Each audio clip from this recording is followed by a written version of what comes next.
فلا أقسم بمواقع النجوم وإنه لقسم لو تعلمون عظيم إنه لقرآن كريم في كتاب مكنون لا يمسه إلا المطهرون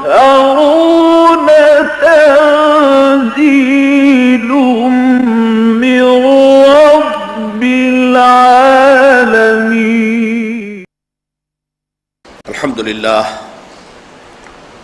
الحمد لله وكفى والصلاة والسلام على عباده الذين اصطفى خصوصا على أفضلهم وخاتم النبيين محمد الأمين وعلى آله وصحبه أجمعين. أما بعد فقد قال الله تبارك وتعالى كما ورد في سورة البقرة: أعوذ بالله من الشيطان الرجيم بسم الله الرحمن الرحيم. يسألونك عن الأهلة قل هي مواقيت للناس والحج وليس البر بأن تأتوا البيوت من ظهورها ولكن البر من اتقى وأتوا البيوت من أبوابها واتقوا الله لعلكم تفلحون. وقاتلوا في سبيل الله الذين يقاتلونكم ولا تعتدوا إن الله لا يحب المعتدين. واقتلوهم حيث ثقفتموهم وأخرجوهم من حيث أخرجوكم والفتنة أشد من القتل ولا تقاتلوهم عند المسجد الحرام حتى يقاتلوكم فيه فإن قاتلوكم فاقتلوهم كذلك جزاء الكافرين. فإن انتهوا فإن الله غفور رحيم. وقاتلوهم حتى لا تكون فتنة ويكون الدين لله فإن انتهوا فلا عدوان إلا على الظالمين.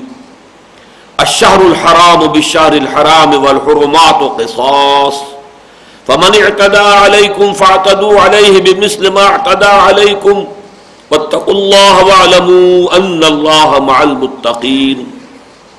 وأنفقوا في سبيل الله ولا تلقوا بأيديكم إلى التهلكة وأحسنوا إن الله يحب المحسنين. صدق اللہ العظیم. رب اشرح لي صدری ویسر لي امری واحلل عقدۃ من لسانی یفقہوا قولی.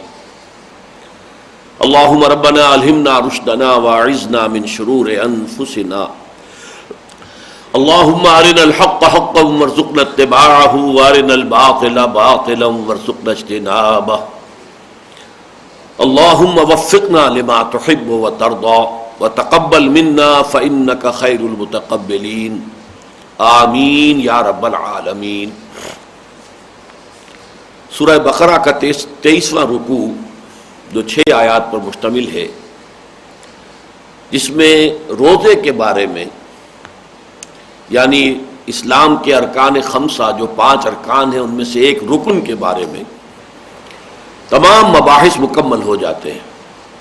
ابتدائی حکم کیا تھا، تکمیلی احکام کیا تھے، حکمتیں کیا ہیں، اس کی کیا سطحیں ہیں، اس کے لیے کیسے تدریجاً جو ہے روزے کی فرضیت ہوئی ہے. پھر جب یہ رمضان کا روزہ فرض کیا گیا تو اس کے انتخاب کی بنیاد کیا ہے، یہ سارے مباحث مکمل ہو چکے.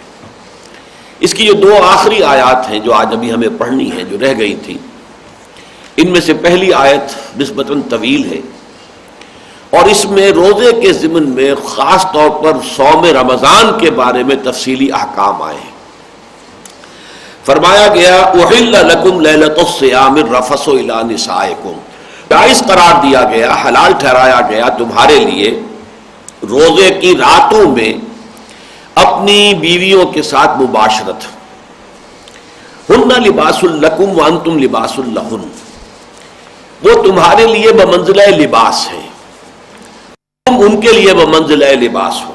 علم اللہ انکم کنتم تختانون انفسکم، اللہ کے علم میں ہے کہ تم اپنے آپ سے خیانت کر رہے تھے، فتاب علیکم، تو اللہ تعالیٰ نے تم پر عنایت فرمائی، وعفا عنکم، اور تمہیں معاف کر دیا، فالآن باشروہن وابتغوا ما کتب اللہ لکم، تو اب ان سے مباشرت کر سکتے ہو اور وہ چیز حاصل کرنے کی کوشش کرو جو اللہ نے تمہارے لیے لکھ دی ہے۔ وَكُلُوا وَاشْرَبُوا حَتَّى يَتَبَيَّنَ لَكُمُ الْخَيْطُ الْأَبْيَضُ مِنَ الْخَيْطِ الْأَسْوَدِ مِنَ الْفَجْرِ، اور کھاؤ اور پیو یہاں تک کہ تمہارے لیے رات کی سیاہ دھاری سے صبح کی سفید دھاری نمایاں ہو جائے۔ ثُمَّ أَتِمُّوا الصِّيَامَ إِلَى اللَّيْلِ، پھر روزے کو پورا کرو رات کے آغاز تک۔ وَلَا تُبَاشِرُوهُنَّ وَأَنْتُمْ عَاكِفُونَ فِي الْمَسَاجِدِ، اور عورتوں کے ساتھ، اپنی بیویوں کے ساتھ مباشرت نہ کرو اس حال میں کہ تم مسجدوں میں اعتکاف کیے ہوئے ہو۔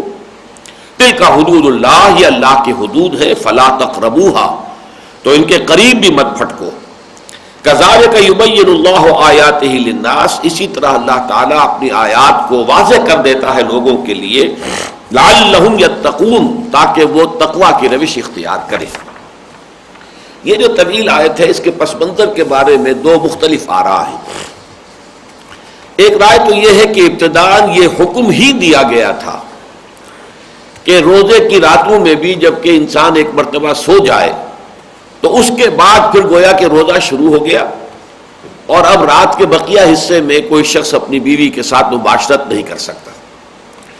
لیکن یہ ہے کہ بعد میں اس کے اندر تخفیف کی گئی اور اس میں ترمیم کر کے، یا یوں کہیے کہ اس حکم میں جزوی تنسیخ کرتے ہوئے اجازت دے دی گئی کہ روزے کی جو راتیں ہیں اس میں جو بھی ازدواجی تعلق ہے شوہر اور بیوی کا وہ جائز ہے، اس کے اندر کوئی رکاوٹ نہیں ہے۔ اب اس کے ضمن میں دوسرا پہلو یہ ہے کہ در حقیقت یہ ایک گمان تھا جو مسلمانوں کو ہو گیا تھا کہ اس روزے کی راتوں میں مباشرت اپنی بیویوں کے ساتھ ممنوع ہے۔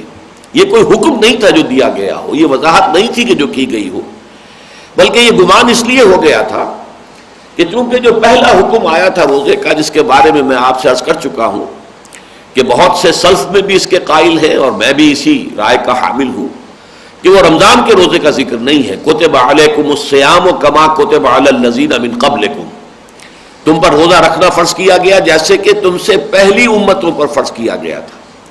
بلکہ یہ کہ حضور نے مدینہ تشریف لاتے ہی سب سے پہلے تو جب دیکھا کہ یہودی جو ہیں وہ عاشورہ محرم کا روزہ رکھتے ہیں تو آپ نے پوچھا کہ یہ کیوں؟ تو انہوں نے کہا کہ اس دن یعنی 10ویں محرم کی جو ہے یہ ہمارا یوم نجات تھا، آل فرعون کو اللہ نے غرق کیا تھا اور بنی اسرائیل کو نجات دی تھی، تو ہم شکرانے کے طور پر روزہ رکھتے ہیں۔ تو حضور نے فرمایا کہ موسیٰ کے تو ہم زیادہ حقدار ہیں تمہاری نسبت، اور مسلمانوں کو بھی حکم دیا کہ تم بھی اب روزہ رکھا کرو۔ اس کے بعد پھر آپ نے ہر مہینے میں 3 روزے رکھنے کا حکم دیا۔ تو چونکہ اس میں کوئی تفصیلی احکام نہیں تھے اور آیت میں لفظ یہ تھا کما کتب علی الذین من قبلکم، جیسے کہ یہ روزہ فرض کیا گیا تھا ان پر کہ جو تم سے پہلی امتیں تھیں، تو گمان یہ کیا گیا کہ روزے کے ضمن میں اسلام میں بھی تفصیلی احکام وہی ہیں کہ جو یہود کی شریعت کے اندر ہے۔ یہود کے ہاں یہ معاملہ تھا کہ رات کو جب انسان سو گیا تو اب روزہ شروع ہو گیا۔ اب نہ ان کے ہاں سحری کا کوئی تصور تھا کہ طلوع فجر سے پہلے کچھ کھایا پیا جا سکتا ہے اٹھ کر، جسے ہم سحری کہتے ہیں، اور نہ یہ کہ اس دوران میں رات کے بقیہ حصے میں کوئی مباشرت ہو سکتی ہے، بلکہ یہ کہ غروب آفتاب پر روزہ ختم ہو گیا اور جب انسان سو گیا تو روزہ شروع ہو گیا۔ یہ چونکہ ان کے ہاں کے قواعد تھے تو قیاس کیا مسلمانوں نے بھی کہ شاید ہمارے ہاں بھی روزے کا یہی حکم ہے اور یہی اس کے احکام ہے، اگرچہ اس کی کوئی صراحت حضور کی طرف سے نہیں تھی، میں کوئی صراحت نازل ہوئی تھی، لیکن ایک گمان کی بنیاد پر بعض صحابہ جو اپنی تباہ کے اوپر یعنی صبر نہیں کر پاتے تھے اور وہ اپنی بیویوں کے ساتھ مباشرت کر لیتے تھے، تو ان کے دلوں میں یہ دغدغہ رہتا تھا کہ شاید ہم نے غلط حرکت کی ہے، یہ شاید ہم نے روزے کے احکام کی خلاف ورزی کی۔ تو میں در حقیقت اس دوسرے ویو کو زیادہ قوی سمجھتا ہوں، اس لیے کہ یہ سمجھ لیجئے کہ چند باتیں ایسی ہیں کہ جن کے بارے میں قرآن مجید میں ذکر ہے کہ ایسا ہوا، لیکن اس کے بارے میں تفصیلاً ہمیں معلوم نہیں ہے کہ آیا وہ اللہ کے حکم سے ہوا، مثلا حضور جب مدینہ تشریف لائے تو آپ نے مسلمانوں کو حکم دیا کہ نماز پڑھو بیت المقدس کی رخ کر کے. قرآن مجید میں کوئی آیت اس کی موجود نہیں ہے. اب جو حضور نے حکم دیا تھا اس کے دو امکانات ہیں. ایک تو یہ بھی ہے کہ حضور کو وحی خفی کے ذریعے سے اللہ کا حکم پہنچا ہو اور آپ نے وہ حکم لوگوں کو پہنچا دیا ہو، لیکن وحی جلی یعنی قرآن مجید جو وحی وطلو ہے اس میں اس کا ذکر نہیں ہے. وحی خفی تو اور بھی بہت سی شکلوں میں حضور پر آتی تھی اور وہ سب کی سب قرآن میں شامل نہیں. اور ایک شکل یہ ہو سکتی ہے کہ یہ حضور کا اپنا اجتہاد ہو جسے اللہ نے اون کر لیا. جیسے ہم حدیث کے بارے میں جانتے ہیں کہ حدیث حضور کے قول، حضور کے فعل اور حضور کی تقریر تین چیزوں پر مشتمل ہوتی ہے. کوئی شے حضور نے فرمائی یہ بھی حدیث ہے، کوئی کام حضور نے کیا اور اس کی کسی نے رپورٹ کی، کسی صحابی نے دیکھا اور اس کو رپورٹ، یہ بھی حدیث ہے. حالانکہ اس میں حضور کا کوئی قول نقل نہیں ہو رہا، حضور کا ایک عمل نقل ہو رہا ہے. اسی طرح کوئی کام حضور کے سامنے کیا گیا اور حضور نے اس پر منع نہیں کیا، روکا نہیں، نکیر نہیں کی، تو یہ بھی گویا کہ آپ کی طرف سے امپلائڈ ہو گیا کہ یہ سینکشن ہے، یہ گویا کہ اللہ تعالیٰ اور اللہ کے رسول کی طرف سے اسے بھی ایک طرح کی ایکنالجمنٹ حاصل ہو گئی کہ یہ چیز بھی منظور ہے. تو یہ تقریر کہلاتی ہے حدیث کی اصطلاح میں، یعنی محمد الرسول اللہ کا قول، عمل اور تقریر. اسی طریقے سے ایک تقریر ہے اللہ کی طرف سے اپنے رسول صلی اللہ علیہ وسلم کے کسی فعل کی. حضور نے ایک کام کیا، اجتہاداً کیا، اپنی ایک سمجھ کے مطابق کیا، اپنی کسی مصلحت کو سامنے رکھ کر، دین کی مصلحت اس کے اعتبار سے کیا، اور اللہ نے اس کے اوپر نکیر نہیں کی، روکا نہیں، تو گویا کہ اللہ تعالیٰ کی طرف سے تقریر ہو گئی، اس کی برقرار رکھا گیا، اور یہ گویا کہ اللہ نے اس کو اون کر لیا. تحویل قبلہ کا معاملہ بھی یہی ہے کہ یہ بیت المقدس کی طرف رخ کرنے کا جو حکم ہے کہ قرآن میں نہیں ہے. تو اب یا تو یہ وحی خفی تھی جس کے بنا پر حضور نے فرمایا، اور یا یہ کہ حضور کا اجتہاد تھا. لیکن وہاں ہم یہ دیکھتے ہیں کہ حضور نے اسے اون کیا ہے وحی جلی کے اندر. وَمَا جَعَلْنَا الْقِبْلَةَ الَّتِي كُنْتَ عَلَيْهَا إِلَّا لِنَعْلَمَ مَن يَتَّبِعُ الرَّسُولَ مِمَّن يَنقَلِبُ عَلَىٰ عَقِبَيْهِ. ہم نے جو اس قبلے پر جس پر آپ تھے ہم نے آپ کو برقرار رکھا، وہ اس حکمت کے تحت کہ امتحان لے لیں ہم لوگوں کا کہ کون ہے وہ لوگ کہ جو رسول کا اتباع کرتے ہیں اور کون ہے وہ کہ جو اپنی ایڑیوں کے بل پیچھے مڑ جاتے ہیں.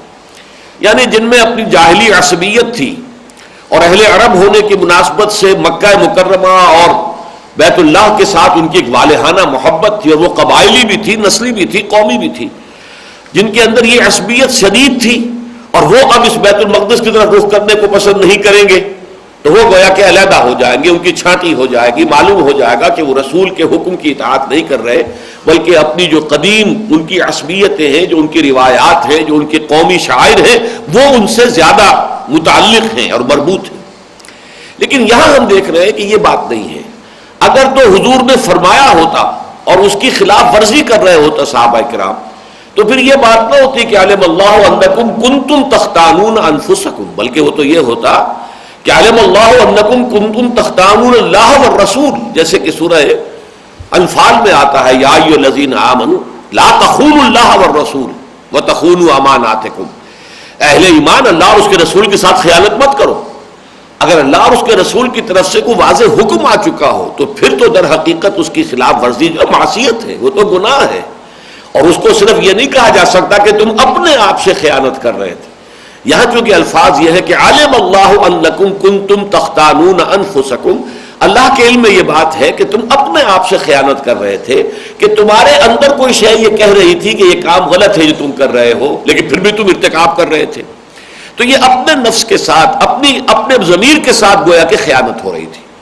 اس بنا پر میں اس رائے کو زیادہ قوی سمجھتا ہوں کہ حضور کا کوئی حکم نہیں تھا، بلکہ یہ کہ لوگوں نے قیاس کیا تھا کما کتب علی الذین من قبلہم، اس کے حوالے سے کہ شاید ہمارے ہاں بھی روزے کے احکام بالکل وہی ہے کہ جو سابقہ شریعت میں تھے، اور چونکہ ابھی وضاحت قرآن مجید میں نازل نہیں ہوئی تھی لہذا وہ ایک دغدغہ سا تھا ان کے دل میں، نہ یقین کے ساتھ معلوم تھا کہ اللہ نے اس کے رسول نے روکا ہے. وہ اگر یہ معلوم ہوتا تو بہت سے ان میں سے اگر کوئی ایسی حرکت کا ارتکاب کر رہے تھے تو ہرگز نہ کرتے، اس لیے کہ وہ سری معصیت ہو جاتی. لیکن یہ کہ چونکہ کوئی صراحت کے ساتھ حضور کی طرف سے یا اللہ کے کسی حکم کے تحت یہ بات نہیں آئی تھی، لہذا ارتکاب بھی کر رہے تھے اور دلوں میں یہ دغدغہ بھی تھا، جس کو کہا گیا کہ علم اللہ انکم کنتم تختانون انفسکم. میرے نزدیک یہ تعبیر زیادہ قوی ہے اور ان الفاظ مبارکہ کے ساتھ زیادہ مناسبت رکھتی ہے۔ بہرحال رمضان کے روزے کو یہود کے روزے سے دو اعتبارات سے بالکل ممیز کر دیا گیا۔ ایک تو یہ کہ ہمارے ہاں روزہ جو ہے وہ طلوع فجر سے لے کر پاؤ پھٹنا جسے ہم کہتے ہیں، جبکہ سپیدہ سحر نمایاں ہو جائے، وہ دھاری سی سفید دھاری نمایاں ہو جائے افق پر، جسے ہم کہتے ہیں پاؤ پھٹنا، کفالق صبح، یہ فلق جو ہے پھٹ جانا، گویا کہ رات کی تاریکی کا پردہ چاک ہوا ہے اور ایک لکیر سی جو ہے سفیدہ سیاہ سحر جسے کہتے ہیں صبح کا، وہ ظاہر ہو گیا ہے۔ اس وقت سے شروع ہو کر اور غروب آفتاب تک جہاں سے کہ رات کا آغاز ہو جاتا ہے، یہ ہے روزہ۔ اور اس کے دوران کھانے پینے پر بھی پابندی ہے، اس کے دوران مباشرت پر بھی پابندی ہے، یہ ساری پابندیاں روزے کے اس عرصے کے دوران رہیں گی۔ البتہ رات پوری کی پوری اس سے مستثنا ہے، اس لیے کہ جیسے ہی سورج غروب ہوا روزہ ختم ہو گیا۔ اب کھانا پینا بھی مباح ہے، جائز ہے، اسی طریقے سے پوری رات کے دوران اپنی بیویوں کے ساتھ مباشرت بھی جائز ہے، اس میں کوئی رکاوٹ نہیں ہے۔ بلکہ خاص طور پر سحری کا تو پھر حدیث میں خصوصی حکم دیا گیا، تسحروا فإن فی السحور برکہ، سحری ضرور کیا کرو، یہ بات امر ہے، گویا کہ یہ ایک طرح سے الامر للوجوب، اور وجوب نہ ہو تو استحباب تو لازماً ثابت ہو جاتا ہے امر سے کہ مستحب یہ ہے، بلکہ تاکید ہے حضور کی، تسحروا فإن فی السحور برکہ۔ اور یہ بھی فرمایا گیا کہ ہمارے اور یہود کے روزے کے مابین جو حد امتیاز ہے وہ یہ سحری ہے، تو سحری کے وقت یعنی طلوع فجر سے پہلے اٹھ کر کچھ کھانا پینا یہ گویا کہ مسنون ہے، بلکہ ایک اعتبار سے کہنا چاہیے مؤکد ہے، اس لیے کہ حضور نے اس کے لیے صیغہ جو ہے امر کا استعمال کیا ہے۔ تو ایک رات کے دوران تعلق زن و شو اس کے اوپر پابندی کوئی نہیں، اور دوسرے یہ کہ صبح کے وقت طلوع فجر سے پہلے کچھ کھا لینا پینا جو ہے اس کے اوپر بھی کوئی پابندی نہیں۔ تو یہ ہے در حقیقت اس پوری آیت کا مفہوم۔ اب اس میں اگر لفظوں کے بارے میں ہم جائیں گے تو احل لکم لیلۃ الصیام الرفث الی نسائکم، رفث کہتے ہیں کوئی بھی شہوت کی بات، شہوت کے انداز میں کوئی بھی بات ہو، وہ عربی زبان میں رفث آتا ہے، لیکن یہ کہ اس میں یہاں پر جو کنایا ہے وہ باقاعدہ جسے ہم مباشرت کہتے ہیں، تعلق زن و شو وہ مراد ہے۔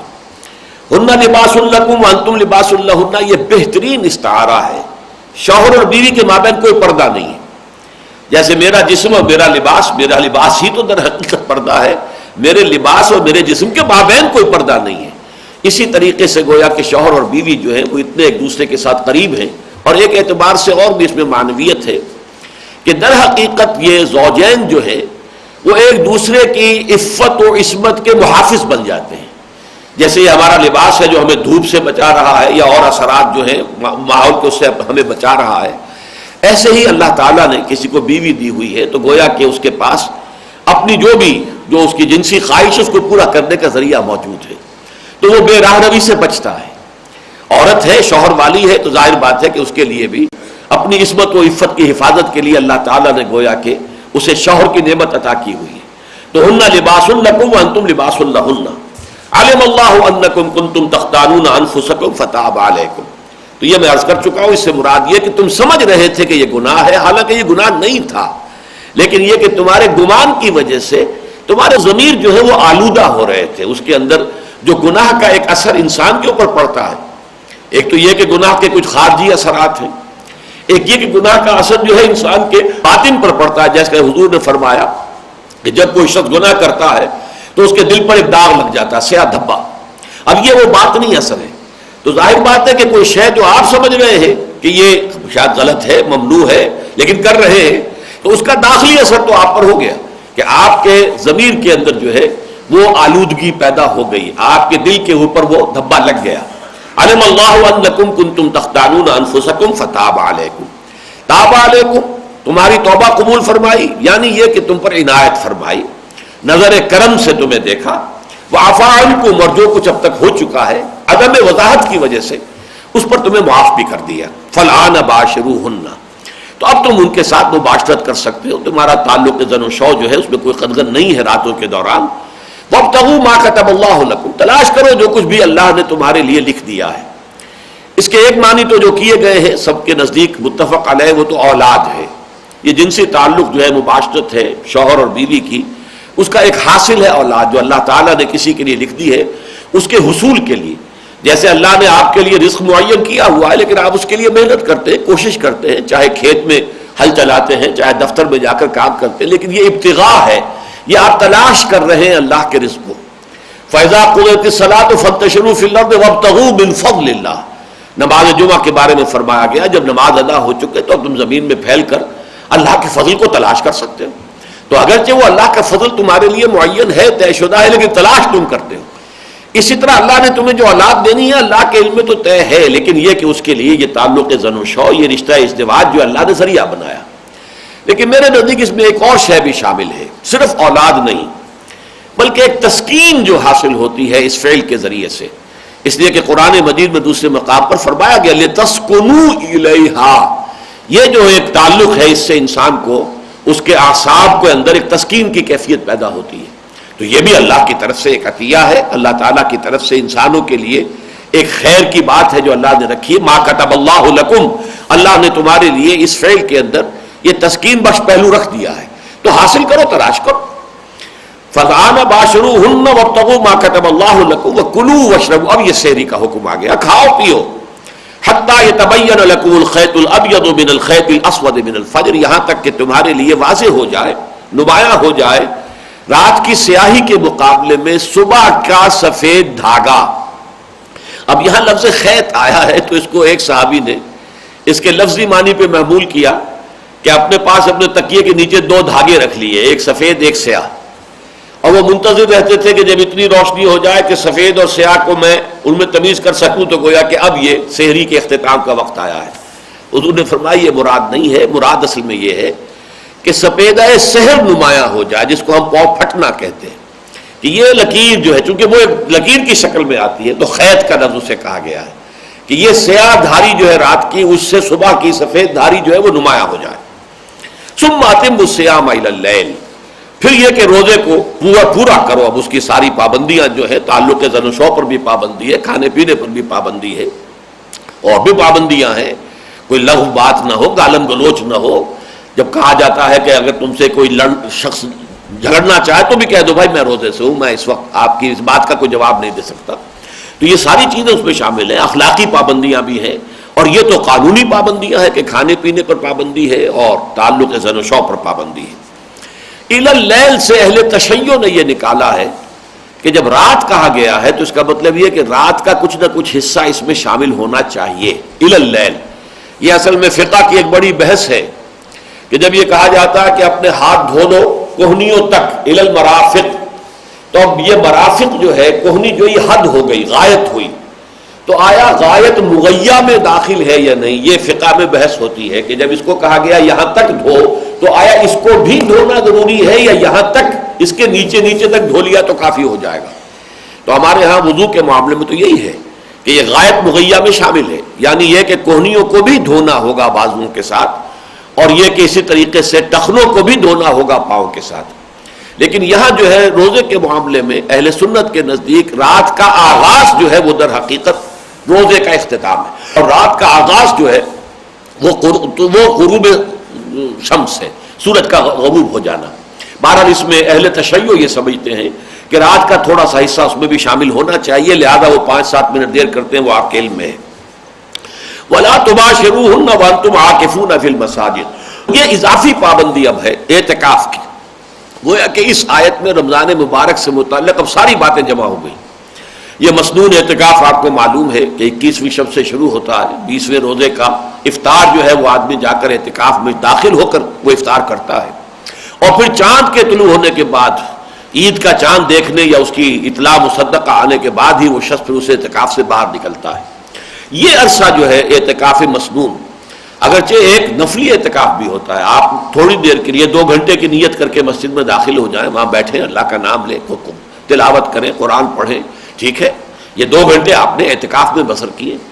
لیکن یہ کہ یہ مسنون اعتکاف نہیں کہلاتا, یہ نفلی اعتکاف ہے. اس لیے کچھ لوگ کہتے ہیں جو ذرا دین کے معاملے میں آپ کو کافی ایسی سہولتیں بھی بہم پہنچاتے ہیں کہ ایک جو ثواب ہے وہ خامخواہ بھی حاصل ہو جائے بغیر کسی اضافی آپ کی محنت کے, کہ جب بھی مسجد میں داخل ہو نماز کے لیے اعتکاف کی نیت کر لو. تو یہ در حقیقت یہ میرے نزدیک جو ہے ذرا اللہ تعالیٰ کے ساتھ اس طرح کا معاملہ کرنا کہ جو مناسب نہیں ہے۔ اعتکاف جو نفلی ہوگا وہ بھی یہ ہوگا جبکہ آپ اسی اعتکاف کی نیت سے مسجد میں جا رہے ہیں، یہ نہیں کہ جا تو رہے ہیں نماز مغرب پڑھنے کے لیے لیکن اس کے ساتھ ہی صرف اعتکاف کا اضافی ثواب حاصل کرنے کے لیے نیت بھی اعتکاف کی کر لی جائے۔ بہرحال یہ میرے ذوق کے اوپر جو ہے گراں گزرنے والی بات ہے، لیکن علماء اس کو جائز کہتے ہیں۔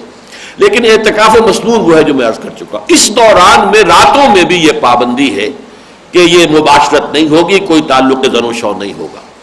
یہ ہو سکتا ہے کہ کسی کی اہلیہ مسجد میں آ کر کوئی مشورہ کرنا ہو، بات چیت کرنی، اس پہ ملاقات کے اوپر پابندی نہیں ہے، لیکن یہ ہے کہ مباشرت نہیں ہوگی۔ تلک حدود اللہ فلا تقربوها، یہ اللہ کے حدود ہیں تو تم ان کے قریب بھی نہ پھٹکو۔ قرآن مجید میں حدود اللہ کے ساتھ یہ دو طرح کے الفاظ آتے ہیں، فلا تعتدوها اور فلا تقربوها۔ ایک تعتدو ہے، اعتداء ہے، یعنی پھلانگ جانا، یہ اللہ کے حدود ہیں، ان کو مت پھلانگو، ان سے تجاوز نہ کرو، ان کو کراس نہ کرو۔ اور ایک یہ ہے، اور یہ احتیاط کا تقاضا ہے کہ ان سے کچھ فاصلے پر رہو۔ مبادہ یہ ہے کہ بالکل آخری حدوں کو پہنچ جاؤ تو پھر ذرا سا بھی اگر ذہول ہو جائے، ذرا سا نسیان ہو جائے، ذرا سا کوئی جذبات کے اندر کوئی ایک اٹھان پیدا ہو، کوئی ابھار پیدا ہو جائے تو آدمی جو ہے وہ جلدی سے کراس کر جائے۔ تو ہونا یہ چاہیے کہ ذرا keep at a safe distance, جس کو آپ انگریزی میں کہتے ہیں، تھوڑا سا فاصلے پر رہو۔ حضور نے اس کو ایک حدیث سے بیان کیا ہے کہ الا ان لکل ملک حکم، ہر ہمن، ہر بادشاہ کی ایک محفوظ چراگاہ ہوتی ہے۔ وہ ایک علاقہ ہوتا تھا جس میں بادشاہ کے اپنے مویشی چر سکتے تھے، عام رعایا کے مویشی نہیں جا سکتے تھے، یہ محفوظ چراگاہ ہے، ہما ہے۔ اب آپ نے فرمایا کہ اگر کوئی گڈریا اپنے جو بھی گلہ ہے اس کا، بھیڑوں بکریوں کا، وہ بالکل اس چراگاہ کے عین سرحد تک لے جائے گا تو اس کا اندیشہ ہے کہ کوئی بھیڑ یا بکری چھلانگ لگائے اور بادشاہ کی ہما میں داخل ہو جائے تو پکڑا جائے گا، اب اس کا جو ہے وہ مجرم ثابت ہو جائے گا۔ لہذا ذرا اس ہما جو ہے اللہ تعالیٰ کی حما ہے، اس کے محارم، جن چیزوں کو اس نے حرام کر دیا ہے، الا وان حرم اللہ محارمہ، اللہ کی یہ محفوظ چراگاہ کے مانند ہے، اس میں تمہیں داخل نہیں ہونا ہے۔ لیکن جیسے کہ اگر کوئی گڈریا اپنا گلہ لے جائے گا بالکل قریب تو اندیشہ ہے کہ کوئی بھیڑ بکری کوئی اور جانور جو ہے وہ پھلانگ کر چلی جائے اس میں، اسی طرح اگر تم بھی بالکل قریب پہنچ جاؤ گے حرام کے تو یہ ہے کہ اس کا اندیشہ ہے کہ کسی وقت تم حرام میں ملوث ہو جاؤ۔ تو keep at a safe distance, اسی کو یہاں پر کہا گیا ہے فلا تقربوها، ان سے ذرا فاصلے پر رہو، ان کے بالکل آخری حدوں تک نہ جاؤ۔ کذالک یبین اللہ آیاتہ للناس لعلہم یتقون، اسی طرح اللہ تعالیٰ واضح کرتا ہے اپنی آیات کو لوگوں کے لیے تاکہ وہ بچ سکے۔ اب یہاں یہ تقوی جو ہے اپنے اصل لغوی مفہوم میں آ رہا ہے، میں عرض کر چکا ہوں وقا یقی معنی کیا ہے؟ بچانا، کسی دوسرے کو بچانا۔ ابتقا یا اتقا اس کے معنی خود بچنا، تاکہ تم بچ سکو۔ اب یہ سارے احکام واضح کر دیے گئے، تمہارے سامنے ساری تفاصیل آ گئی، اب اس کا کوئی امکان نہیں ہے کہ کسی شبہ کی بنا پر، کسی مغالطے کی بنا پر، کسی اپنے گمان کی بنا پر تم اپنے نفس کے ساتھ خیانت کرو۔ اب تو گویا کہ الحلال بین والحرام بین، یہ چیزیں بالکل واضح ہو چکی ہے کہ یہ جائز ہے اور یہ ناجائز ہے، تاکہ وہ بچ سکیں، تقوی کی روش اختیار کر سکیں۔ اچھا اب دیکھیے چھٹی آیت جو آخری آیت آ رہی ہے اس رکوع کی، اس میں اب ایک بڑا ایسا مضمون بیان ہو رہا ہے جس کا بظاہر کو تعلق رمضان کے ساتھ یا روزے کے ساتھ ہے ہی نہیں، بلکہ یہ کہ یہ شریعت کا ایک اور دائرہ ہے کہ حرام خوری سے انسان بچے اور ایک دوسرے کا مال جو ہے وہ کسی حرام طریقے پر ہڑپ نہ کرے۔ یہ شریعت کا ایک حکم ہے، بہت بڑا حکم ہے، یعنی یہ کہ حفاظت جان، حفاظت مال، حرمت جان، حرمت مال، ان دونوں ہی کے اوپر در حقیقت انسانی معاشرہ جو ہے اس کے صحت اور اس کی تندرستی کا دار و مدار ہے۔ لیکن اس آیت کا یہاں آنا اس کے کیا معنی ہے اس پر ہم غور کریں گے۔ وَلَا تَأْكُلُوا أَمْوَالَكُمْ بَيْنَكُمْ بِالْبَاطِلِ، مت کھاؤ اپنے مال آپس میں باطل طریقے پر۔ دیکھیے اموالکم کہا ہے، یعنی یہ مال جو بھی ہے، کچھ مال میرے پاس ہے، کچھ آپ کے پاس ہے، کچھ کسی اور کے پاس ہے، کچھ کسی اور کے پاس ہے، تو یہ تو ایک تو ہماری انفرادی ملکیت ہوئی، یہ میری انفرادی ملکیت ہے، یہ آپ کی انفرادی ملکیت ہے، یہ اس کی، لیکن قومی اعتبار سے یہ سب ہماری مشترکہ ملکیت ہے، یہ مسلمانوں کا گویا کہ ایک مشترکہ مال ہے۔ تو تم اس مشترکہ مال میں ایک دوسرے کے مال کو ہڑپ کرنے کے لیے باطل طریقے اختیار نہ کرو۔ یعنی اب ظاہر بات ہے کہ اگرچہ مال تو تم سب کا ہے، یہ جب اس کا ہے تب بھی مسلمان قوم کا ہے، میرا ہے تب بھی مسلمان قوم کا ہے، تمہارا ہے تب بھی مسلمان قوم کا ہے، تو اموالکم تو ہے یہ سب کے لیے، لیکن ولا تاکلوا اموالکم بینکم بالباطل، لیکن جب یہ ایک تعین ہو جاتا ہے کہ یہ مال اس کی تحویل میں، ہم یہ کہہ دیں گے اللہ کی طرف سے اس کی امانت میں ہے اس وقت یہ مال، یہ امین ہے. یہ تو کہا گیا نا کہ یہ در حقیقت انسان کے پاس جو کچھ ہے وہ امانت ہے، اصل میں تو مالک اللہ ہے، لہذا وہ اس کے پاس امانت ہے، یہ اس کے پاس. لیکن ایک دوسرے کے پاس جو امانتیں ہیں ان میں باطل طریقے سے دست درازی مت کرو کہ اس کے پاس جو امانت ہے اللہ کی اس کو تم باطل طریقے سے ہڑپ کرو.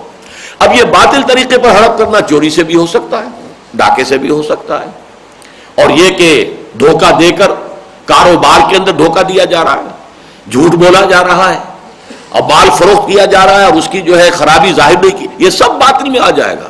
یعنی یہ کہ بالکل جائز طریقے سے جو صحیح ہو، بالکل واضح ہو.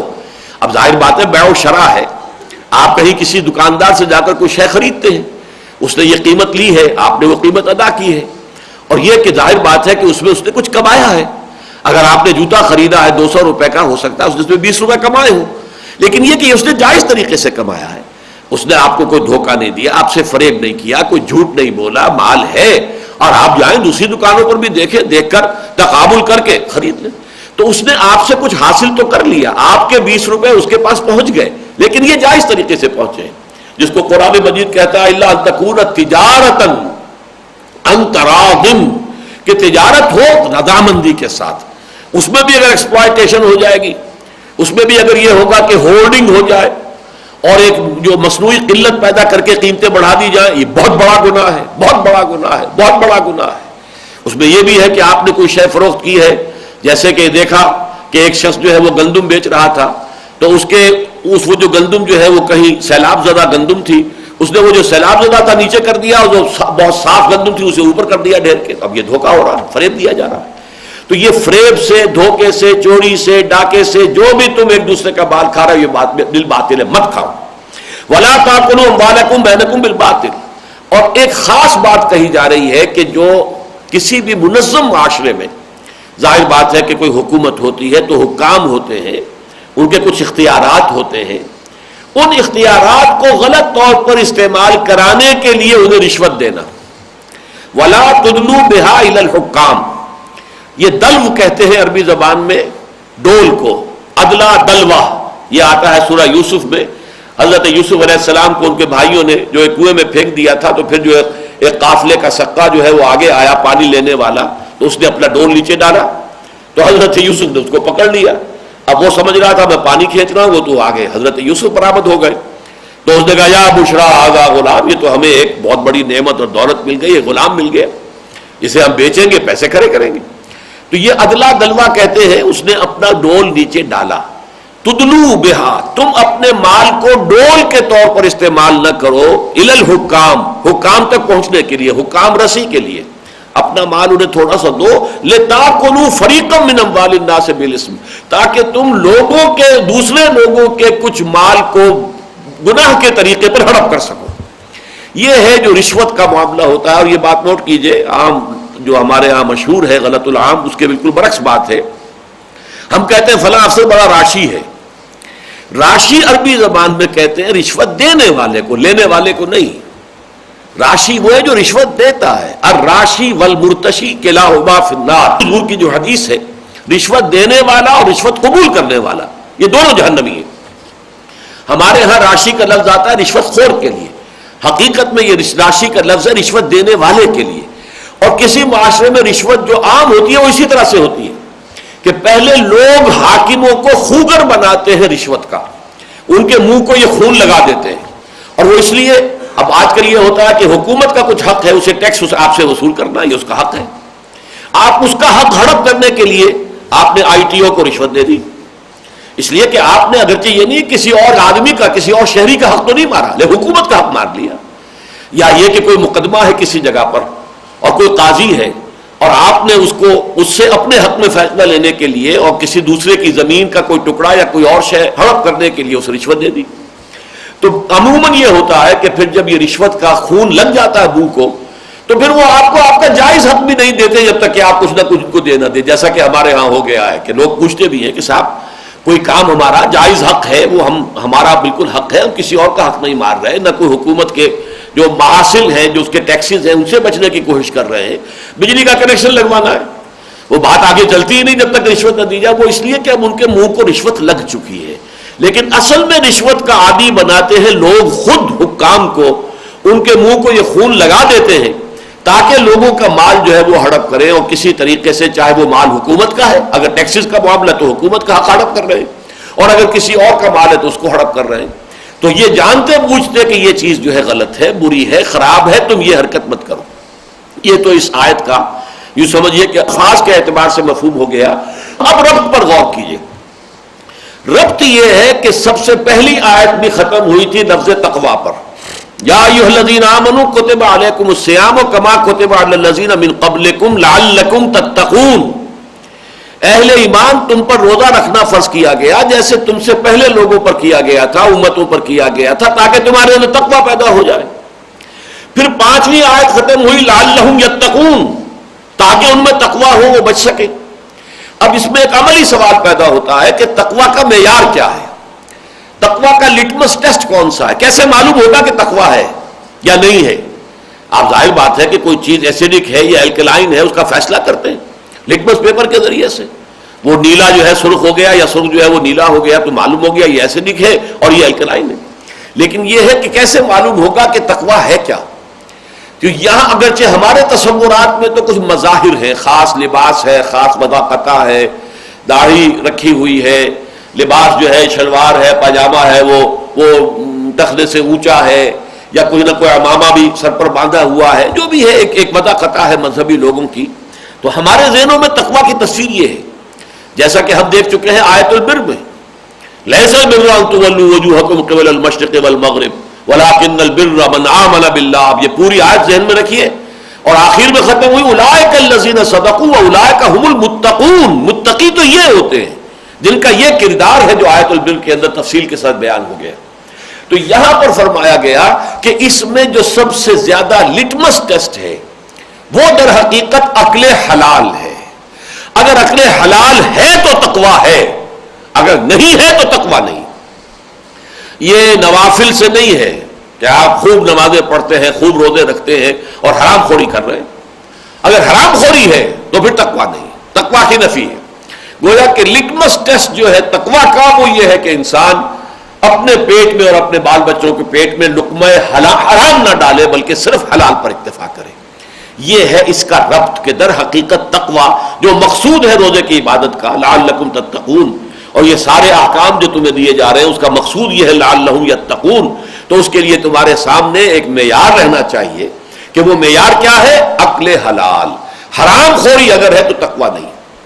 جس کے لیے کہ سب سے زیادہ جو لرزا دینے والی حدیث ہے وہ یہ ہے کہ حضور نے تذکرہ کیا ایک شخص کا, اشخص اغبرا یطیل السفر, بڑا لمبا سفر کر کے آیا ہے حج کے لیے یا عمرے کے لیے, اور اس کے جو احرام باندھا ہوا ہے غبار آلود ہے, بال جو ہے اس کے اندر بھی گردہ ہے, اٹا ہوا ہے, اس کا سر جو ہے سر کے بال اٹے ہوئے ہیں گردے سے, اور وہ آ کر بعد ہاتھ اونچے کر کے یمد یدہ الی السماء یا رب یا رب, وہ اللہ کو پکار رہا, پروردگار پروردگار. فانا یستجاب لذلک, اس شخص کی دعا قبول کیسے ہو ہی نہیں سکتی. ومطعمہ حرام وملبسہ حرام ومشربہ حرام وغذی بالحرام, جبکہ اس کا کھایا ہوا حرام کا, اس کا پیا ہوا حرام کا, اس کا پہنا ہوا جو ہے احرام کے جو تولیے قیمتی اس نے خریدے ہیں وہ بھی حرام کی کمائی سے, اور اسی طریقے سے اس کا جسم جو بنا ہے تن و توش وہ بھی حرام کی کمائی سے. تو گویا کہ قبولیت دعا کے جو تمام ہو سکتے ہیں عوامل وہ سب جمع ہو گئے. ایک سفر کی حالت میں انسان کی دعا قبول ہوتی ہے, اس طرح سے انسان جو ہے ایک عاجزی کی کیفیت میں ہو کہ اس کا سر بھی جو ہے گرد آلود ہے اور لباس جو ہے وہ بھی گردے سے اٹا ہوا ہے, لمبا سفر کر کے آیا ہے, خرچ کر کے آیا ہے, بیت اللہ میں ہے, یا یہ کہ وہ پہنچا ہوا ہے جبل الرحمہ پر اور کئی گھنٹے ہو گئے اسے, 2 گھنٹے سے اس نے ہاتھ پھیلائے ہوئے, لوگ کھڑے رہتے ہیں, اس میں کوئی شک نہیں. ہاتھ شل ہو جاتے ہیں بعض لوگ جو ہے ان کے لیے تو ممکن نہیں ہوتا, لیکن بہت سے لوگ ہیں جو مسلسل ہاتھ کو اٹھائے رکھتے ہیں. لیکن اگر وہ حرام خوری ہے تو یہ ساری چیزیں جو ہے جس کو آپ کہتے ہیں کہ multiplied by a big zero, it become zero, وہ سارا کا سارا معاملہ ایک بڑے زیرو سے ضرب کھا کر وہ زیرو ہو جاتا. تو یہ ہے اصل میں اس آیت کا یہ نظم کے ساتھ بڑا گہرا تعلق ہے, اور وہ یہ ہے کہ تقوی کا معیار ہے عقل حلال. اب اس کے بعد جو 24واں رکوع شروع ہو رہا ہے، جس کی کہ ہم نے اکثر و بیشتر آیات پڑھ لی ہیں، آخری آیت رہ گئی ہے وہ بہت طویل ہے. یہاں پہلے تو ربط دیکھ لیجئے کہ اب یہاں اصل میں تو ذکر شروع ہونا ہے حج کا. یہ میں پہلے بھی عرض کر چکا ہوں، چنانچہ پہلی آیت جو یہاں پہ آ رہی ہے 2 آیتیں وہ حج کے ضمن میں ہی ہیں، لیکن اس کے درمیان میں فوراً قتال کا حکم آ گیا اور اس کے ربط جو ہے دونوں سے جڑ جائے گا، اس لیے کہ در حقیقت قتال فی سبیل اللہ کا جو پہلا ٹارگٹ تھا، پہلا آبجیکٹو، وہ یہی تھا کہ بیت اللہ کو مشرکین کے تسلط سے آزاد کرایا جائے. یہ بیت اللہ جو حضرت ابراہیم اور اسماعیل نے جس کی تعبیر کی تھی تو خدا واحد کی عبادت کے لیے، ربنا لیقیموا الصلاۃ، تاکہ اے اللہ تیرے لیے یہاں پر نماز قائم کی جائے. اس کے لیے جو کہا گیا تھا کہ اذن فی الناس بالحج، اب اس کے لیے حج کی بھی تم ندا لگاؤ، پکارو لوگوں کو. تو یہ تو توحید کا مرکز تھا جس کو کہ 360 بت رکھ کر شرک کا اڈا بنا دیا گیا اور مشرکین اس کے متولی بن کر بیٹھے ہوئے ہیں. اور اہل ایمان کے لیے وہ اب جانا وہاں پہ جو ہے وہ ممنوع ہے، وہ جا نہیں سکتے، نہ حج کر سکتے ہیں نہ وہ عمرہ کر سکتے ہیں، ان کے لیے پابندیاں ہیں. تو گویا کہ اب جب کہ حضور کو اور مسلمانوں کو اللہ تعالیٰ نے ایک جگہ عطا فرما دی، ایک بیس جسے ہم کہتے ہیں، کسی بیس سے ہی در حقیقت کوئی آفینسو لانچ ہوتا ہے. پہلے کوئی قاعدہ ہو، کوئی بیس ہو، پھر اس سے آگے جو ہے آپ کو اقدام کریں گے. وہ بیس اللہ نے مدینے میں عطا کر دیا. تو اب قتال، اور قتال کا پہلا ہدف جو ہے وہ یہی ہے کہ بیت اللہ کو لبریٹ کرایا جائے اور یہ جو ارض حرم ہے اسے مشرکین کے تسلط سے آزاد کرایا جائے. اس حوالے سے حج کے ذکر سے پہلے ہی، بلکہ کہنا چاہیے اصل مناسک حج کے ذکر سے پہلے قتال کا حکم آ گیا. اور اس کا سابقہ رکوع سے تعلق یہ ہے جو میں نے شروع میں عرض کیا تھا کہ عرب صوم سے جو واقف تھے وہ اس اعتبار سے کہ وہ اپنے گھوڑوں کو روزہ رکھوایا کرتے تھے، انہیں بھوک اور پیاس کا اور دھوپ کی شدت برداشت کرنے کا عادی بناتے تھے. تو اسی سے لفظ لیا ہے قرآن مجید نے یہ صوم. تو گویا کہ تمہیں بھی اب قتال کے لیے تیاری کرنے کے لیے یہ تمہیں مشقت کرائی گئی ہے کہ تم پورے دن جو ہے بھوک اور پیاس کو برداشت کرو اور یہ سختیاں جھیلو. تو گویا کہ اس سے بھی ایک ربط ہے کہ یہ صوم کے احکام کے ختم ہوتے ہی فوراً اب یہاں پر قتال کا حکم آ رہا ہے، بلکہ اس کے اندر آغاز کر دیا گیا ہے حج کے ذکر کا، اگرچہ مناسک حج جو ہے وہ ان 6 آیتوں کے بعد آئیں گے. فرمایا یسألونک اہلہ، اہلہ جمع ہے ہلال کی. ہلال کہتے ہیں جو نیا چاند ہوتا ہے، پہلی تاریخ کا چاند، وہ ہلال ہے. تو اہلہ کے بارے میں اب 3 آراء ہیں. ایک رائے یہ ہے کہ یہ ہلال جو ہے یہ ایک ہلال، لیکن یہ کہ ہر مہینے آنے والے ہلال جو ہے تو گویا کہ اس لیے جمع آ گئی ہے. ایک رائے یہ کہ اہلہ جو ہے اسی ہلال کی جو گھٹتی بڑھتی صورتیں ہیں، یہی ہلال بڑھتا رہتا ہے، پورا چاند ہو گیا، پھر گھٹنا شروع ہوا، پھر وہ یہ کہ پھر وہی حتیٰ عاد کل ارجون القدیم، جیسے وہ پہلی شب کا چاند تھا ویسے ہی آخری جو چاند ہے وہ بھی ویسا ہی رہ گیا. تو اس کو گھٹنے بڑھنے والی صورتوں کو اہلہ کہا گیا ہے. لیکن ایک رائے جو خاص طور پہ مولانا امین ناصر اصلاحی صاحب نے بیان کی ہے، مجھے اس میں بہت وزن معلوم ہوا، وہ یہ کہ یہاں در حق الاہلہ، ہلال جو ہے وہاں پہ عرب میں کسی مہینے کے لیے بھی آتا تھا. جیسے لیل کا لفظ آتا تو رات دن کے لیے آتا ہے، 7 لیال و 8 ایام، لیکن یہ کہ کہیں ایسا بھی ہوتا ہے صرف وہ راتوں کا ذکر ہوتا ہے.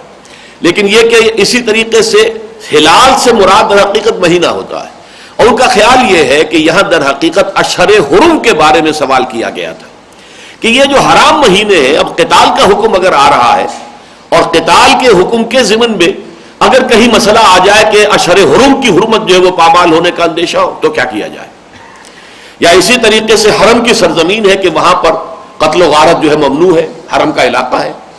اگر اسی قتال کے ضمن میں کوئی ایسی نوبت آ جائے کہ وہاں اقدام کرنا پڑے مجبوراً تو اس کا کیا حکم ہوگا؟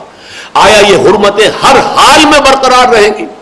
کوئی بھی اس کو جو ہے اس کے معاملے میں کوئی ایکسیپشن، کوئی استثناء نہیں ہے، یا یہ کہ اس کے اندر کوئی استثناء ہے؟ چونکہ یہ واقعہ بھی ہو گیا تھا بالفعل، یوں سمجھ لیجئے اس کے پس منظر کو جاننے کے لیے کہ در حقیقت ایک ہے اذن قتال، ایک ہے حکم قتال، ان دونوں میں زمین آسمان کا فرق ہے. اذن قتال جو ہوا ہے وہ سورہ حج کی آیت سے ہوا ہے. اذن للذین یقاتلون بانہم ظلموا وان اللہ علی نصرہم لقدیر. اور اس آیت میں یقاتلون تو ہے وہ عام قرات ہے، امام عاصم کی جو قرات ہے وہ یہی ہے حفص کی روایت سے. لیکن ایک روایت یہ بھی ہے یقاتلون بانہم ظلموا، اجازت دی گئی ان لوگوں کے لیے جو اب قتال کر رہے ہیں اس بنا پر کہ ان پر ظلم کیا گیا. اور ایک روایت یہ ہے جو میں نے عرض کیا عام طور پر جو ہمارے ہاں معروف ہے، یقاتلون، جن پر جنگ ٹھونس دی گئی ہے، ان پر ظلم کیا گیا ہے، تو اس لیے اب ان کے ہاتھ کھولے جا رہے ہیں. یعنی مکے میں تو ان کے ہاتھ بندھے ہوئے تھے، کفو ایدیکم، اپنے ہاتھ بندھے رکھو. اگرچہ اس کے بارے میں بھی وہی بات ذہن میں رکھیے کہ یہ الفاظ کسی مکی صورت کے اندر موجود نہیں ہے، بلکہ سورہ نساء میں آئے ہیں کہ ذرا خیال کرو، ایک زمانہ وہ تھا جب تم سے کہا گیا تھا کہ اپنے ہاتھ رو کے رکھو، بندھے رکھو، کوئی جوابی کارروائی نہ کرو. وہ بھی معلوم ہوتا ہے اب دو ہی امکانات ہیں کہ حضور نے حکم دیا تھا. اب حضور نے حکم دیا تھا تو دو امکانات ہیں، یا تو اپنے اجتہاد کے بنا پر دیا تھا جسے اللہ نے اون کر لیا، تقریر اللہ کی طرف سے ہو گئی، برقرار رکھا اللہ نے اسے، اور یا یہ ہے کہ اللہ نے بذریعہ وحی خفی حضور کو کہا کہ اپنے ساتھیوں کو آپ یہ حکم دے دیجئے. لیکن یہ ہمیں معلوم ہے کہ صحابہ کرام کو مکی دور میں یہ حکم حضور کی طرف سے ملا کہ چاہے تمہارے ٹکڑے کر دیے جائیں، تمہیں زندہ آگ میں جلا دیا جائے، تمہیں شہید کر دیا جائے، لیکن تم جوابی کارروائی نہیں کرو گے. اس پر میں نے تفصیلی بحث کی ہے منہج انقلاب نبوی میں، اور میرے نزدیک تو یہ بڑا فیصلہ کن ہے در حقیقت اقدام محمد الرسول اللہ صلی اللہ علیہ وسلم کا، اور اس کے ذریعے سے بڑے دور رس نتائج نکلے ہیں، لیکن اس کے پر گفتگو کا یہ موقع نہیں ہے. تو یہ نوٹ کر لیجئے کہ اذن قتال تو آ گیا تھا سورہ حج میں، اور سورہ حج وہ ہے جس کے بارے میں یہ اختلاف بھی ہے کہ آیا یہ مکی ہے یا مدنی ہے. میرے نزدیک وہ مکی ہے، لیکن اس کی کچھ آیات مدنی ہے. بعض آیات کے بارے میں جن میں خاص طور پر یہ حکم قتال بھی ہے، حضرت عبداللہ ابن عباس رضی اللہ تعالیٰ عنہما کا مجھے یہ قول بھی مل گیا الاتقان میں، اس کے اندر یہ قول مل گیا کہ یہ اثناء سفر ہجرت میں نازل ہوئی ہے. یہ جو آیت ہے اذن للذین یقاتلون بانہم ظلموا وان اللہ علی نصرہم لقدیر الذین اخرجوا من دیارہم بغیر حق الا یقولوا ربنا اللہ ولولا دفع اللہ الناس بعضهم ببعض لهدمت صوامع وبیع وصلوات ومساجد یذکر فیہا اسم اللہ کثیرا وَلَيَنْصُرَنَّ اللَّهُ مَنْ يَنْصُرُهُ إِنَّ اللَّهَ لَقَوِيٌّ عَزِيزٌ الَّذِينَ إِن مَّكَّنَّاهُمْ فِي الْأَرْضِ أَقَامُوا الصَّلَاةَ وَآتَوُا الزَّكَاةَ وَأَمَرُوا بِالْمَعْرُوفِ وَنَهَوْا عَنِ الْمُنكَرِ وَلِلَّهِ عَاقِبَةُ الْأُمُورِ. یہ 5 آیات ہیں سورہ حج کی جن کے بارے میں یہ روایت موجود ہے. میرا گمان بھی یہی ہے، میں اسے صحیح سمجھتا ہوں کہ یہ اثناء سفر ہجرت میں نازل ہو رہی ہیں، کہ حضور جا رہے ہیں، ابھی مدینے پہنچے نہیں ہیں کہ یہ آیات نازل ہوئی. کہ اب گویا کہ اگلا دور شروع ہو رہا ہے، وہ جو ہاتھ بندھے ہوئے تھے اہل ایمان کے اب کھول دیے گئے. اذن للذین یقاتلون بانہم ظلموا وان اللہ علی نصرہم لقدیر. لیکن یہ اذن قتال تو آ گیا تھا، ابھی حکم قتال نہیں آیا تھا. لہذا جب حضور نے، یہ میں بڑی تفصیل سے یہ مباحث بیان کر چکا ہوں منہج انقلاب نبوی میں، جو حضرات چاہیں وہاں اس کو دیکھیں، کہ حضور نے ہجرت کے بعد جب مدینے میں آپ تشریف لائے ہیں تو یہ ربیع الاول سن 1 میں ہجرت ہوئی. 6 مہینے تو آپ نے کوئی اقدام نہیں کیا، کوئی فوجی مہم نہیں بھیجی، کوئی چھاپے مار دستہ نہیں بھیجا، کوئی غزوہ آپ نے نہیں کیا. 6 مہینے. ان 6 مہینوں میں آپ نے 3 کام کیے. نمبر 1، خانہ مسجد نبوی کی تعمیر، مرکز بن گیا. یہ حکومت کا بھی مرکز ہے، یہ تربیت اور تعلیم اور تزکیے کا بھی مرکز ہے، یہ مشاورت کی بھی جگہ ہے، یہ نماز کی بھی جگہ ہے. گورنمنٹ ہاؤس بھی ہے، پارلیمنٹ ہاؤس بھی ہے، اور یہ خانقاہ بھی ہے، اور یہ درسگاہ بھی ہے. لیکن اس کے ساتھ پھر آپ نے دوسرا کام کیا، مہاجرین اور انصار کی مواخات. ایک انصاری ایک مہاجر بھائی بھائی ڈکلیئر کر دیے گئے. تیسرا کام آپ نے کیا کہ یہود کے ساتھ مصالحت کی، اور تینوں قبیلے جو تھے وہاں پر بنو قینقاع، بنو نضیر اور بنو قریظہ، ان تینوں کے ساتھ آپ نے معاہدہ کیا جسے میثاق مدینہ کہتے ہیں. اگرچہ آج کل اس کا حوالہ بہت آتا ہے اخبارات میں اور غلط طور سے کوٹ ہوتا ہے. اصل میں میثاق مدینہ کا اصل حاصل یہ تھا کہ جوائنٹ ڈیفنس آف مدینہ، کہ مدینے کے دفاع کے اعتبار سے ہم اب ایک قوم ہوں گے، یہودی اور مسلمان مل کر. یہ گویا کہ جوائنٹ پیکٹ تھا، جوائنٹ ڈیفنس پیکٹ، کہ جو یہودیوں کے ساتھ حضور نے کیا کہ اگر مکے والے آ کر یہاں مدینے پر حملہ کریں گے تو یہ صرف اوس اور خزرج ہی نہیں ہوں گے کہ جو دفاع کریں گے، بلکہ یہاں کے تینوں قبیلے بھی دفاع کریں گے. اس میں آپ چاہیں تو چوتھا کام اور ایڈ کر لیجئے جو حضور نے کیا، یعنی بیت المقدس کی طرف رخ کرنے کے نماز پڑھنے کا حکم. اور اس میں بھی گویا کہ ایک طرح کی مصالحانہ روش تھی یہود کے ساتھ، کہ حضور نہیں چاہتے تھے کہ پہلے دن ہی سے یہود کے ساتھ جو ہے کوئی وہ ہمارا معاملہ ٹھن جائے، اور وہ جو ہے ابتدا ہی سے پہلے دن ہی سے بیخ کنی کے اوپر اپنی پوری قوت صرف کر دیں. بلکہ جب انہوں نے دیکھا کہ یہ تو ہمارے قبلے کی طرف رخ کر کے نماز پڑھ رہے ہیں، تو انہوں نے سوچا کہ یہ کوئی علیحدہ امت ہونے کا کیا دعوے دار نہیں ہے، یہ تو گویا کہ میں لفظ استعمال کر رہا ہوں، کیمپ فالوورز ہیں ہمارے ہی متبع ہیں، پیروی کر رہے ہیں. جب ہمارے قبلے کی انہوں نے کی طرف رخ کیا ہے تو گویا کہ یہ تو ہمارے تابع ہو گئے. اس لیے ایک وقت مل گیا، بریدنگ سپیس مل گئی حضور کو صلی اللہ علیہ وسلم اپنی حیثیت مدینے میں کنسولیڈیٹ کرنے کی. لیکن اس میں آپ نے 6 مہینے سے زیادہ نہیں لگائے، 7ویں مہینے سے آپ نے وہ چھاپا مار دستے بھیجنے شروع کر دیے، حالانکہ ابھی کوئی حکم قتال نازل نہیں ہوا تھا. یہ 8 غزوات اور سرایا ہیں. رمضان سن 1 ہجری میں سریہ سیف البحر، شوال سن 1 ہجری میں سریہ رابغ، ذی قعدہ سن 1 میں سریہ خرار، سفر سن 2 میں غزوہ ابواء یا ودان جس میں حضور بھی تشریف لے گئے تھے، غزوہ اسی کو کہتے ہیں. پھر جو ہے ربیع الاول سن 2 میں ہوا ہے بوات، پھر غزوہ ہوا ہے ربیع الاول سن 2 ہی کے اندر صفوان کا، پھر جمادی الاول اور جمادی الاخری میں ہوا ہے سن 2 میں غزوہ ذی العشیرہ، اور پھر رجب میں ہوا ہے سریہ نخلہ. یہ 4 سرایا ہیں، 4 غزوات ہیں. 4 میں حضور خود بھی شریک ہوئے اور 4 جو ہے وہ آپ نے صرف لوگوں کو بھیج دیا، خود شریک نہیں ہوئے.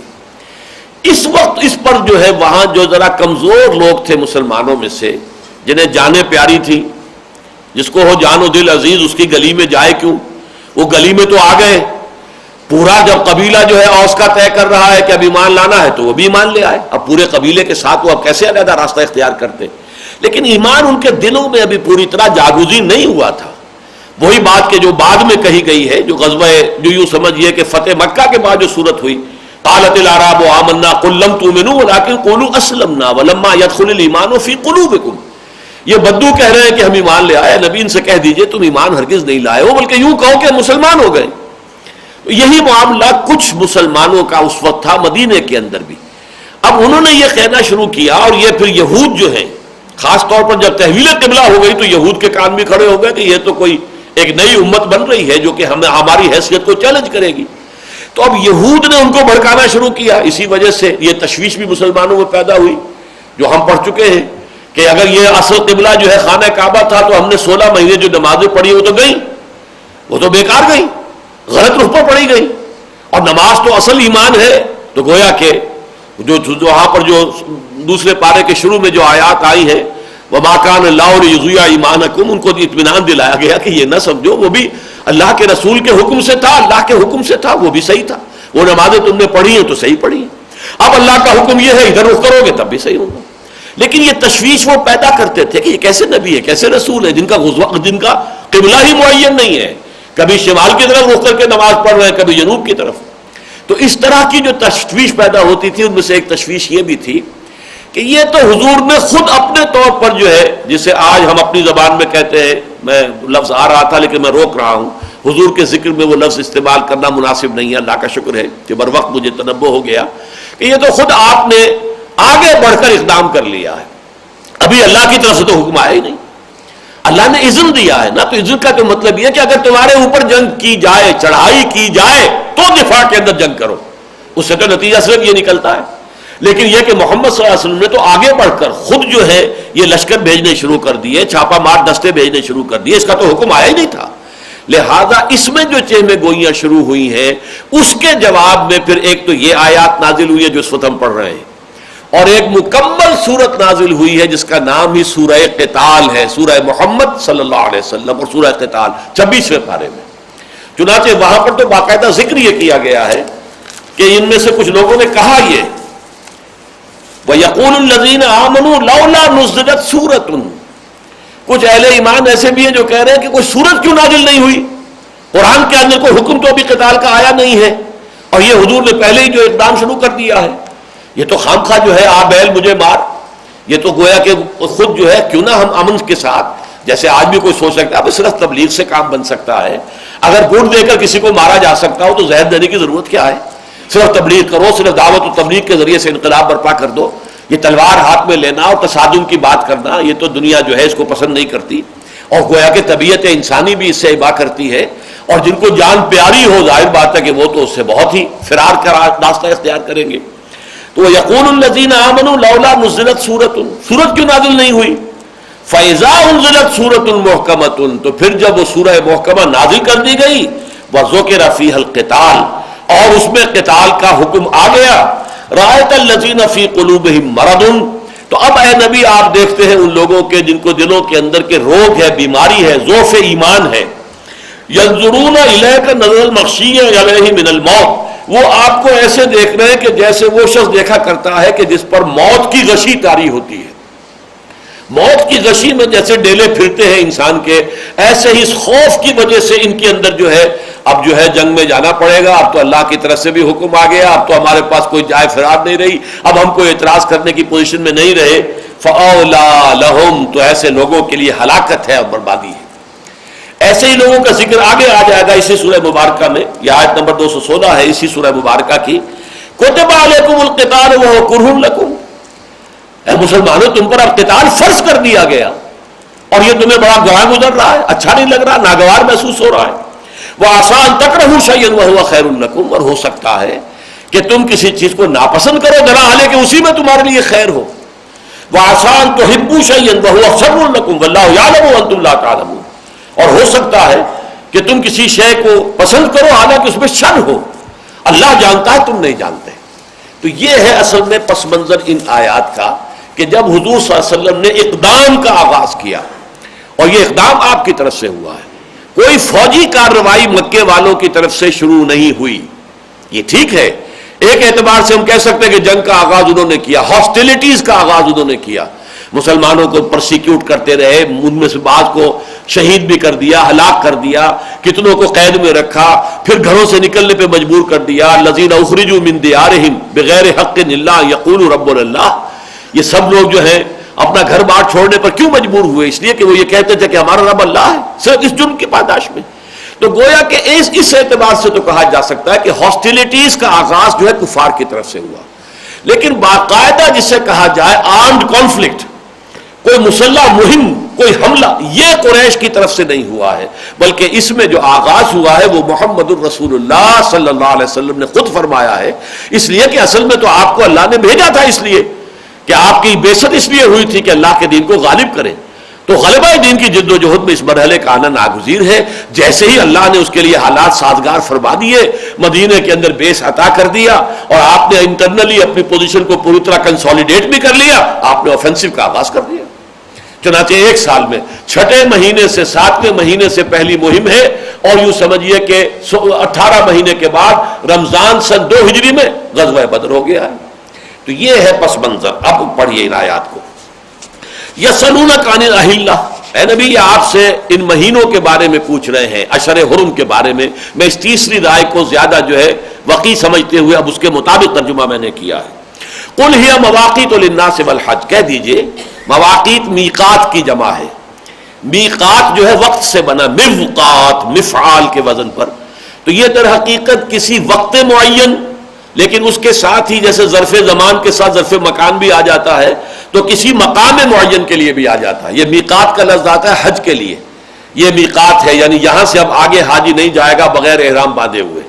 یہ شام سے آنے والوں کا میقات ہے، اور یہ عراق سے آنے والوں کا میقات ہے، اور یہ ہندوستان سے آنے والوں کا میقات ہے، اور یہ مصر سے آنے والوں کا میقات ہے، یہ مغرب سے حبشہ سے آنے والوں کا میقات، یہ میقات ہے.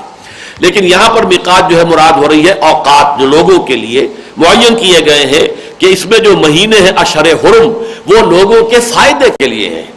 فرمایا یسألونک عن الاہلہ قل ہی مواقیت للناس والحج، اور خاص طور پر حج کے لیے. انہی کے ذریعے سے حج کے مہینے معین ہوتے ہیں، انہی کے ذریعے سے رجب کا مہینہ بھی ہے، اور رجب کا مہینہ عمرے کے لیے ان کے ہاں ہوتا تھا.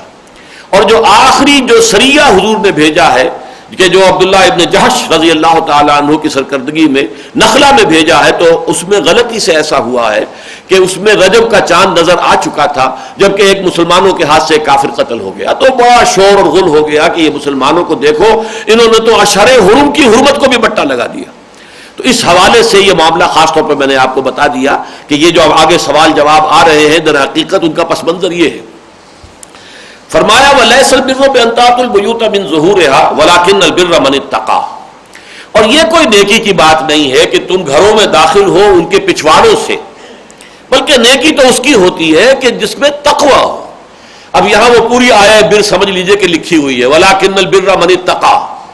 لیس البر ان تولوا وجوهکم قبل المشرق والمغرب ولكن البر من آمن بالله واليوم الآخر والملائكة والكتاب والنبيين وآتى المال على حبه ذوي القربى واليتامى والمساكين وابن السبيل والسائلين وفي الرقاب وأقام الصلاة وآتى الزكاة والموفون بعهدهم إذا عاهدوا والصابرين في البأساء والضراء وحين البأس أولئك الذين صدقوا وأولئك هم المتقون. لیس البر سے شروع ہو کر اولئک هم المتقون پر آیت ختم ہوئی. اب یہاں گویا کہ دونوں الفاظ کے حوالے سے ادھر اشارہ کر دیا. نیکی تو اصل میں اس کا نام ہے اور تم نے خامخواہ کچھ نئے چیزیں جو ہے وہ ایجاد کر کے ان کو نیکی سمجھ لیا ہے. یہ عربوں نے ایک نئی رسم ایجاد کر لی تھی کہ ایک دفعہ اگر احرام باندھ کر گھر سے نکل آئے، اب اگر کسی ضرورت سے دوبارہ گھر جانا پڑا تو اب تو چونکہ احرام باندھ کے گھر سے نکل آئے ہیں اب دروازے سے تو داخل نہیں ہو سکتے، بلکہ بعض روایات سے معلوم ہوتا ہے کہ جب حج سے فارغ ہو کر بھی آتے تھے تو اب وہ یہ کہتے تھے ان دروازوں سے ہم داخل نہیں ہو سکتے کہ جن سے ہم اپنے گناہوں کا بوجھ لے کر داخل ہوئے تھے، نکلے تھے. اب داخل ہو رہے ہیں تو ہمارے گناہ جو ہے وہ معاف ہو چکے ہیں، اب ہم ان دروازوں سے نہیں جائیں گے جن سے ہم گزرے تھے اپنے گناہوں کی جو پوٹلیاں ہیں اور گٹھلیاں ہیں لے کر. تو وہ پچھواڑے سے چھلانگیں لگا لگا کے دیواریں پھاند کر آتے تھے. اب یہ ان کی من گھڑت بات تھی، لہٰذا اس کی تردید کر دی گئی. لیس البر بان تأتوا البیوت من ظہورها ولکن البر من التقوی. جو اصل میں تو جس میں تقوی ہے اس کی نیکی ہے، باقی یہ چیز کوئی نیکی میں سرے سے شامل ہی نہیں. واتوا البیوت من ابوابها، اپنے گھروں میں داخل ہو ان کے دروازوں سے. واتقوا اللہ لعلکم تفلحون، اور اللہ کا تقوی اختیار کرو تاکہ تم فلاح پاؤ. وہ تقوی کے بارے میں پوری گفتگو ہو چکی. ہم یہ بھی دیکھ چکے کہ اس کا جو لٹمس ٹیسٹ ہے وہ ہے عقل حلال، لیکن یہ کہ تقوی کی پوری تصویر پوری انسانی شخصیت میں وہ آیا بر. اب آئیے وہ حکم قتال آ گیا. وَقَاتِلُوا فِي سَبِيلِ اللَّهِ الَّذِينَ يُقَاتِلُونَكُمْ، اور جنگ کرو اللہ کے راستے میں ان سے جو تم سے جنگ کر رہے ہیں. وَلَا تَعْتَدُوا، اور دیکھو عدوان نہیں ہے، حد سے نہ تجاوز کرو. مطلب یہ کہ جتنی کچھ ان کی طرف سے کارروائی ہو اتنا ہی تمہاری طرف سے بھی کوئی اقدام ہو جائے جوابی تو ٹھیک ہے. اس لیے کہ ظاہر بات ہے کہ حضور صلی اللہ علیہ وسلم نے جو جوابی اقدام کیا تھا، اقدام تو حضور نے کیا ہے، لیکن ادھر سے جیسا کہ میں عرض کر چکا ہوں کہ ان کی طرف سے ہاسٹیلٹیز تو شروع ہو چکی تھی کہ انہوں نے مکے سے نکلنے پر مسلمانوں کو مجبور کیا. وَقَاتِلُوا فِي سَبِيلِ اللَّهِ الَّذِينَ يُقَاتِلُونَكُمْ وَلَا تَعْتَدُوا إِنَّ اللَّهَ لَا يُحِبُّ الْمُعْتَدِينَ، اللہ تعالیٰ حد سے گزرنے والوں کو پسند نہیں کرتا. وَاقْتُلُوهُمْ حَيْثُ ثَقِفْتُمُوهُمْ، قتل کرو انہیں جہاں بھی انہیں پاؤ. وَأَخْرِجُوهُمْ مِنْ حَيْثُ أَخْرَجُوكُمْ، نکالو انہیں وہاں سے جہاں سے انہوں نے تمہیں نکالا ہے. اب یہ بہت ہی مثبت انداز کے اندر حکم دیا جا رہا ہے. پیسیو انداز اب ختم ہوا، اب ایکٹیو انداز ہے.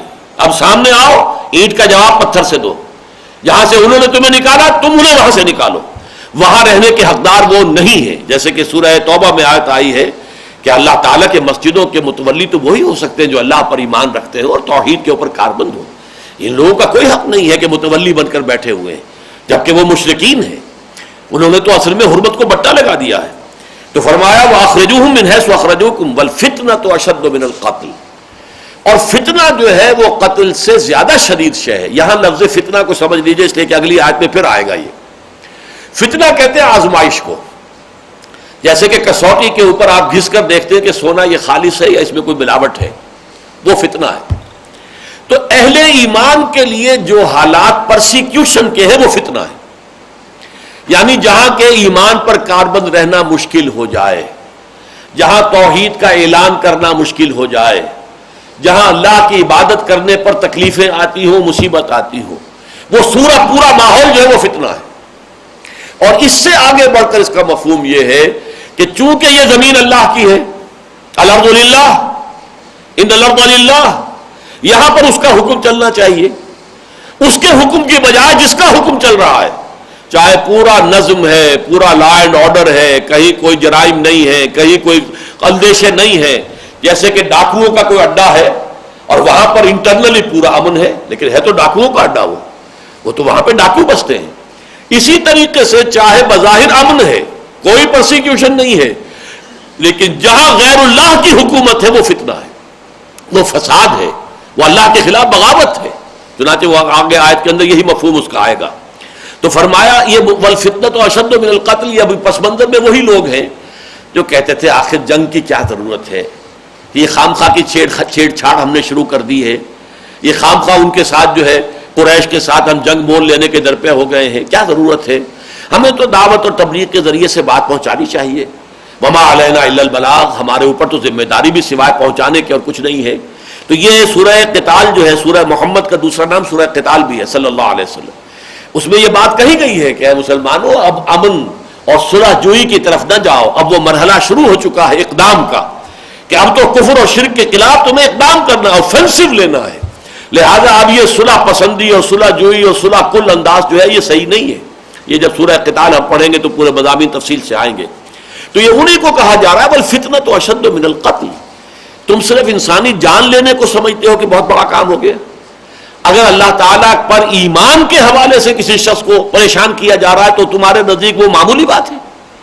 مکے میں جو کچھ ہو رہا تھا اہل ایمان کے ساتھ وہ معمولی بات تھی کہ لوگوں کو توحید سے برگشتہ کرنے کے لیے ان پر جبر اور تشدد کیا جا رہا تھا. والفتنۃ اشد من القتل، فتنہ جو ہے وہ قتل سے کہیں زیادہ بھاری شے ہے اللہ کی نگاہ میں. ولا تقاتلوہم عند المسجد الحرام. اب یہاں آ گیا مسئلہ، یہ حرمتیں جو ہیں، ایک اشہر حرم کی حرمت ہے، ایک جو حرم کی سرزمین ہے اس کی حرمت ہے. جو محترم مہینے ہیں ان میں جنگ نہیں ہو سکتی، اس میں کوئی خون ریزی غارت گری نہیں ہو سکتی. یہ عرب کی پرانی روایت چلی آ رہی تھی حضرت ابراہیم کے زمانے سے. اور یہ جو مہینے تھے یہ ان کے لیے بہت غنیمت تھے. اس میں کاروبار ہوتا تھا، قافلے ادھر ادھر جاتے تھے، کہیں کوئی کسی کو چھیڑتا نہیں تھا، کوئی کسی کو تکلیف نہیں دیتا تھا. تو یہ مہینے ان کے لیے ایک طرح کے رحمت تھے، جیسے کہ قریش کے لیے یہ سرزمین حرم رحمت بن گئی تھی. لإلاف قریش إِلَافِهِمْ رِحْلَةَ الشِّتَاءِ وَالصَّيْفِ فَلْيَعْبُدُوا رَبَّ هَذَا الْبَيْتِ الَّذِي أَطْعَمَهُم مِّن جُوعٍ وَآمَنَهُم مِّن خَوْفٍ. اس گھر کی وجہ سے انہیں امن نصیب ہے. مکے پر تو کوئی چڑھائی کر کے آ ہی نہیں سکتا کہ وہ ارض حرم ہے. مکے کے اوپر کوئی غارت گری کیسے کرے گا، وہ تو ارض حرم ہے. تو یہ حرمتیں جو ہے زمانی حرمت یعنی اشہر حرم محترم مہینے، اور مکینی اور زمینی حرمت یعنی یہ سرزمین حرم. اب ان دونوں کے حوالے سے بات ہو رہی ہے. وَلَا تُقَاتِلُوهُمْ عِنْدَ الْمَسْجِدِ الْحَرَامِ حَتَّى يُقَاتِلُوكُمْ فِيهِ. ہاں دیکھو تم ان سے جنگ مت کرو مسجد حرام کے نزدیک یعنی حدود حرم کے اندر، تم ان سے جنگ نہ کرو. حَتَّى يُقَاتِلُوكُمْ فِيهِ، یہاں تک کہ وہ خود تم سے قتال کرے. چنانچہ بعد ہی یہی معاملہ ہوا تھا صلح حدیبیہ کے وقت، کہ بہت پرووک کیا تھا قریش کے چند نوجوان، ان میں خالد ابن ولید اس وقت تک ایمان نہیں لائے تھے تو وہ ان میں پیش تھے. پرووک کر رہے تھے کہ مسلمان کسی طریقے سے ہتھیار اٹھا لے، ایک دفعہ کوئی اقدام کر دے تو پھر ہمیں جواز مل جائے کہ پھر ہم ان کو ختم کر کے رکھ دیں. لیکن وہ کہ حضور کی طرف سے جو حکم تھا، کسی نے پرووکیشن جو بھی ہوئی ہے اس کے جواب میں کوئی اقدام نہیں کیا. تو وہ بھی جمے رہے. ان کے ہاں بھی چونکہ اشہر حرم کی حرمت جو ہے وہ تو برقرار تھی، لہذا اس کے حوالے سے انہوں نے بھی اقدام نہیں کیا. البتہ بعد میں جب یہ خبر مشہور ہو گئی کہ حضرت عثمان شہید کر دیے گئے اور حضور نے اب بیعت لی قتال کی، تو پھر یہ ہے کہ اس کا اندیشہ ہو گیا تھا کہ اب جنگ ہوگی. اس لیے کہ گویا کہ آغاز کر دیا قریش نے. اگر حضرت عثمان کو فی الواقع شہید کر دیا گیا ہے تو گویا کہ جنگ کا آغاز جو ہے، سفیر کا قتل جو ہے وہ تو جنگ کا اعلان ہوتا ہے. حضرت عثمان جو ہے وہ رضی اللہ تعالیٰ عنہ وہ تو سفیر کی حیثیت سے گئے تھے. تو یہاں بھی فرمایا وَلَا تُقَاتِلُوهُمْ عِنْدَ الْمَسْجِدِ الْحَرَامِ حَتَّى يُقَاتِلُوكُمْ فِيهِ. اس معاملے میں پہل تمہاری طرف سے نہیں ہونی چاہیے. مت جنگ کرو ان سے مسجد حرام کے قرب و جوار میں جب تک کہ وہ خود تم سے جنگ نہ کرے. فَإِنْ قَاتَلُوكُمْ فَاقْتُلُوهُمْ. تو پھر اگر وہ قتال کرے، آغاز کر دے، اگر جنگ کی ابتدا ان کی طرف، پھر انہیں قتل کرو. كَذَلِكَ جَزَاءُ الْكَافِرِينَ. تو اب جو حرمت ہے وہ اشہر حرم کی حرمت ہو یا وہ سرزمین حرم کی حرمت ہو، اس حرمت سے اب وہ محروم ہو گئے، اس کی پناہ ان کے لیے ختم ہو گئی، اس لیے کہ انہوں نے آغاز کر دیا جنگ کا. فَإِنْ قَاتَلُوكُمْ فَاقْتُلُوهُمْ كَذَلِكَ جَزَاءُ الْكَافِرِينَ. ان کافروں کا ایسا ہی بدلہ ہے. فَإِنْ انْتَهَوْا فَإِنَّ اللَّهَ غَفُورٌ رَحِيمٌ. پھر اگر وہ باز آ جائیں، اب باز آ جائیں کا ایک مقصد تو یہ ہو سکتا ہے نتیجہ کہ جنگ سے باز آ جائے، ایک یہ کہ پرسیکیوشن سے باز آ جائیں. آگے چل کر یہ اس کی وضاحت ہو جائے گی کہ باز آ جانا صرف جنگ سے باز آ جانا نہیں ہے، بلکہ جو پرسیکیوٹ کر رہے ہیں اہل ایمان کو، جو اہل ایمان کے لیے انہوں نے حج اور عمرے کے راستے بند کر دیے، مسدود کر دیے، جب تک کہ اس تمام روش سے باز نہ آئے. یہ باز آنے سے مراد یہ ہے کہ اپنی اس پوری روش جو ہے اس کو ترک کر دیں. فَإِنِ انْتَهَوْا فَإِنَّ اللَّهَ غَفُورٌ رَحِيمٌ. تو اگر وہ باز آ جائیں تو اللہ تعالیٰ غفور اور رحیم ہے، بخشنے والا ہے، رحم فرمانے والا ہے. وَقَاتِلُوهُمْ حَتَّى لَا تَكُونَ فِتْنَةٌ وَيَكُونَ الدِّينُ لِلَّهِ. یہ ہے آیت، کانٹے والی آیت جس کو کہتے ہیں. اے مسلمانوں، جب یہ اب دور قتال شروع ہو گیا ہے تو یہ قتال جاری رکھو ان سے یہاں تک کہ فتنہ و فساد بالکل فروغ ہو جائے اور دین اللہ کے لیے ہو جائے. اللہ کی حکومت، اللہ کا نظام، اللہ کا حکم، اللہ کی اطاعت مطلقہ نافذ ہو جائے. یہ ہے آخری ہدف. چنانچہ یہی آیت آئی ہے پھر تھوڑے سے وقفے کے بعد، چونکہ یہ سورہ مبارکہ تو غزوہ بدر سے پہلے نازل ہوئی. سورہ قتال جو ہے سورہ محمد وہ بھی غزوہ بدر سے پہلے نازل ہوئی. ان آیات کا اور اس سورہ مبارکہ کا زمانہ نزول ایک ہی ہے، لیکن یہ کہ غزوہ بدر کے فوراً بعد سورت نازل ہوئی ہے سورہ انفال، اور اس میں یہ الفاظ پھر آئے ہیں قاتلوہم حتی لا تکون فتنۃ ویکون الدین کلہ للہ. اب یہاں کلہ کا اضافہ ہو جائے گا وہاں، اور تاکید بلا استثناء، زندگی کا کوئی گوشہ اللہ کی حاکمیت اور اللہ کی اطاعت سے مستثنی نہ رہ جائے. دین کل کا کل، پورا نظام زندگی اللہ کے حکم کے تابع ہو جائے.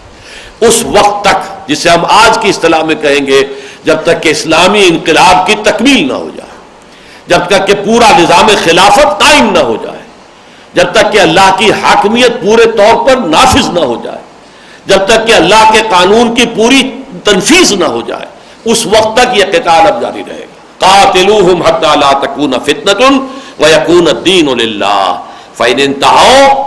پھر اگر وہ باز آ جائیں، یہ سورہ توبہ میں جا کر یہ آیتیں آئیں گی کہ اگر وہ ایمان لے آئیں، ان تابوا واقاموا الصلاۃ وآتوا الزکاۃ فاخوانکم، اگر وہ بھی تمہارے اوپر ایمان بھی لے آئیں، توبہ کر لیں، اور توبہ سے مراد وہاں ایمان ہے، نماز قائم کرے، زکات ادا کرے، تو تمہارے بھائی ہیں. لیکن یہ کہ اگر یہ نہیں کریں گے تو جنگ جاری رہے گی. فرمایا فَإِنِ انتَهَوْا فَلَا عُدْوَانَ إِلَّا عَلَى الظَّالِمِينَ. تو پھر زیادتی نہیں ہوتی مگر صرف ان پر کہ جو ظلم کرنے والے ہوں. جب وہ ظلم سے باز آ گئے، شرک سے باز آ گئے، توحید کو تسلیم کر لیا، اللہ کی اطاعت کے اندر آ گئے، اسلامی ریاست کی جو ہے تابع داری قبول کر لی، اب ان پر کوئی زیادتی نہیں ہوگی. کسی سابقہ دشمنی کی وجہ سے اب ان پر کوئی زیادتی کرنا یہ مسلمانوں کے شایان شان نہیں ہوگا. انقلاب کی تکمیل کے بعد، جیسا کہ آپ کو معلوم ہے، اذهبوا فانتم الطلقاء، جیسے اعلان عام کیا گیا، جاؤ تم سب کے سب آزاد ہو، کوئی ہم تم سے بدلہ پرانا نہیں لے رہے، کوئی پرانا حساب نہیں چکایا جائے گا. اذهبوا فانتم الطلقاء. آج میں تم سے وہی بات کہہ رہا ہوں جو میرے بھائی یوسف نے اپنے بھائیوں سے کہی تھی، لا تثریب علیکم اليوم. آج میں کوئی ملامت کے جملے بھی نہیں کہنا چاہتا کہ تمہارے دلوں کو جو پہلے زخمی ہے، شکست خوردہ ہو، تم مغلوب ہو گئے ہو، اب ان کے اوپر اور نمک مرچ ڈالنا تمہارے زخموں پر، یہ ہم نہیں کریں گے. لا تثریب علیکم اليوم، تم پر آج کوئی ملامت بھی نہیں ہے. اذهبوا فانتم الطلقاء، جاؤ تم سب کے سب آزاد. تو اسلامی انقلاب کے بعد پھر یہ روش ہوتی ہے. لہذا یہاں فرمایا فلا عدوان الا علی الظالمین. الشہر الحرام بالشہر الحرام، حرمت والے مہینے کا بدلہ حرمت والا مہینہ ہے. یعنی حرمت والے مہینے کا جو احترام ہے اس کا فائدہ لوگوں کو پہنچتا ہے نا، کہ حرمت والے مہینے میں ان پر کوئی قتل و غارت نہیں ہو سکتی، ان کو لوٹا نہیں جا سکتا، انہیں تکلیف نہیں دی جا سکتی، یہی ہے نا حرمت. لیکن یہ کہ اگر انہوں نے اس حرمت کا کوئی بٹا لگا دیا اور مسلمانوں تمہیں محروم کر دیا اس کی حرمت کی جو کور تمہارے پاس تھا، جو اس کا دفاع تمہارے پاس تھا، تو اب اس کے بدلے میں تم بھی انہیں محروم کر دو کہ حرمت اشہر حرم کی وجہ سے یا حرمت ارض حرم کی وجہ سے انہیں کوئی حفاظت نہیں اب میسر رہے گی. الشہر الحرام بشہر الحرام، شہر حرام کے اگر حرمت کو انہوں نے بٹا لگایا ہے تو اس کے جواب میں تم بھی انہیں اس شہر حرام کی جو حفاظت تھی، جو پروٹیکشن تھی، اس سے محروم کر دو. والحرمات قصاص، اور تمام جو محترم چیزیں ہیں ان کے اندر بھی برابری کا معاملہ ہوگا، جوابی کارروائی جو ہے وہ کی جائے گی. یہ بھکشوؤں والا معاملہ نہیں ہے.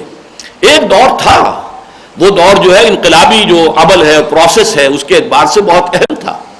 حضرت عیسیٰ علیہ السلام کی زندگی میں چونکہ اس سے آگے کا مرحلہ آیا ہی نہیں تھا، لہذا وہاں یہ ہمیں ملتا ہے کہ اگر کوئی تمہارے داہنے گال پہ تھپڑ مارے تو بایاں بھی پیش کر دو. تمہیں اگر کوئی 1 میل لے کر جانا چاہے کسی بیگار میں کوئی بوجھ اٹھا کر تو 2 کوس جانے کو تیار ہو جاؤ. کوئی تمہارا جو ہے وہ چوغا لینا چاہے تو کرتا بھی اتار کے دے دو. تو یہ دور تھا. حضرت عیسیٰ علیہ السلام کے جو 3 برس تھے وہ اسی دور میں گزر گئے. حضور کی زندگی میں بھی 12 برس اسی طریقے سے گزرے ہیں. تمہارے ٹکڑے اڑا دیے جائیں، تمہارے جسم جو ہے ان کو چھید ڈالا جائے، تمہیں زندہ آگ پر بھونا جائے، جیسا کہ حضرت خباب بن الارت کے ساتھ ہوا ہے رضی اللہ تعالیٰ عنہ، دیکھتے ہوئے انگاروں پر ننگی پیٹھ لیٹنے کا حکم دیا گیا، یا جیسے کہ شہید کر دیا گیا حضرت سمیہ کو، حضرت یاسر کو رضی اللہ تعالیٰ عنہما، تو جوابی کارروائی نہیں۔ یہ تھا ایک وقت، اب وہ وقت ختم ہو چکا ہے، لیکن یہ کہ اب جو ہے معاملہ، اب جو اس کے لیے جوابی کارروائی جو ہے وہ ہم کر رہے ہیں، لیکن اس میں بھی کچھ حدود اور قیود ہوں گے۔ والحرمات و قصاص، اب اس کے ضمن میں جو ہے وہ حرمتوں کا معاملہ بھی کہیں آڑے نہیں آئے گا جوابی کارروائی میں۔ فمن اعتدی علیکم فاعتدوا علیہ بمثل ما اعتدی علیکم، تو جو کوئی بھی تم پر زیادتی کرتا ہے تو تم بھی زیادتی کرو ان پر ویسی ہی جیسی کہ انہوں نے زیادتی کی تھی تم پر۔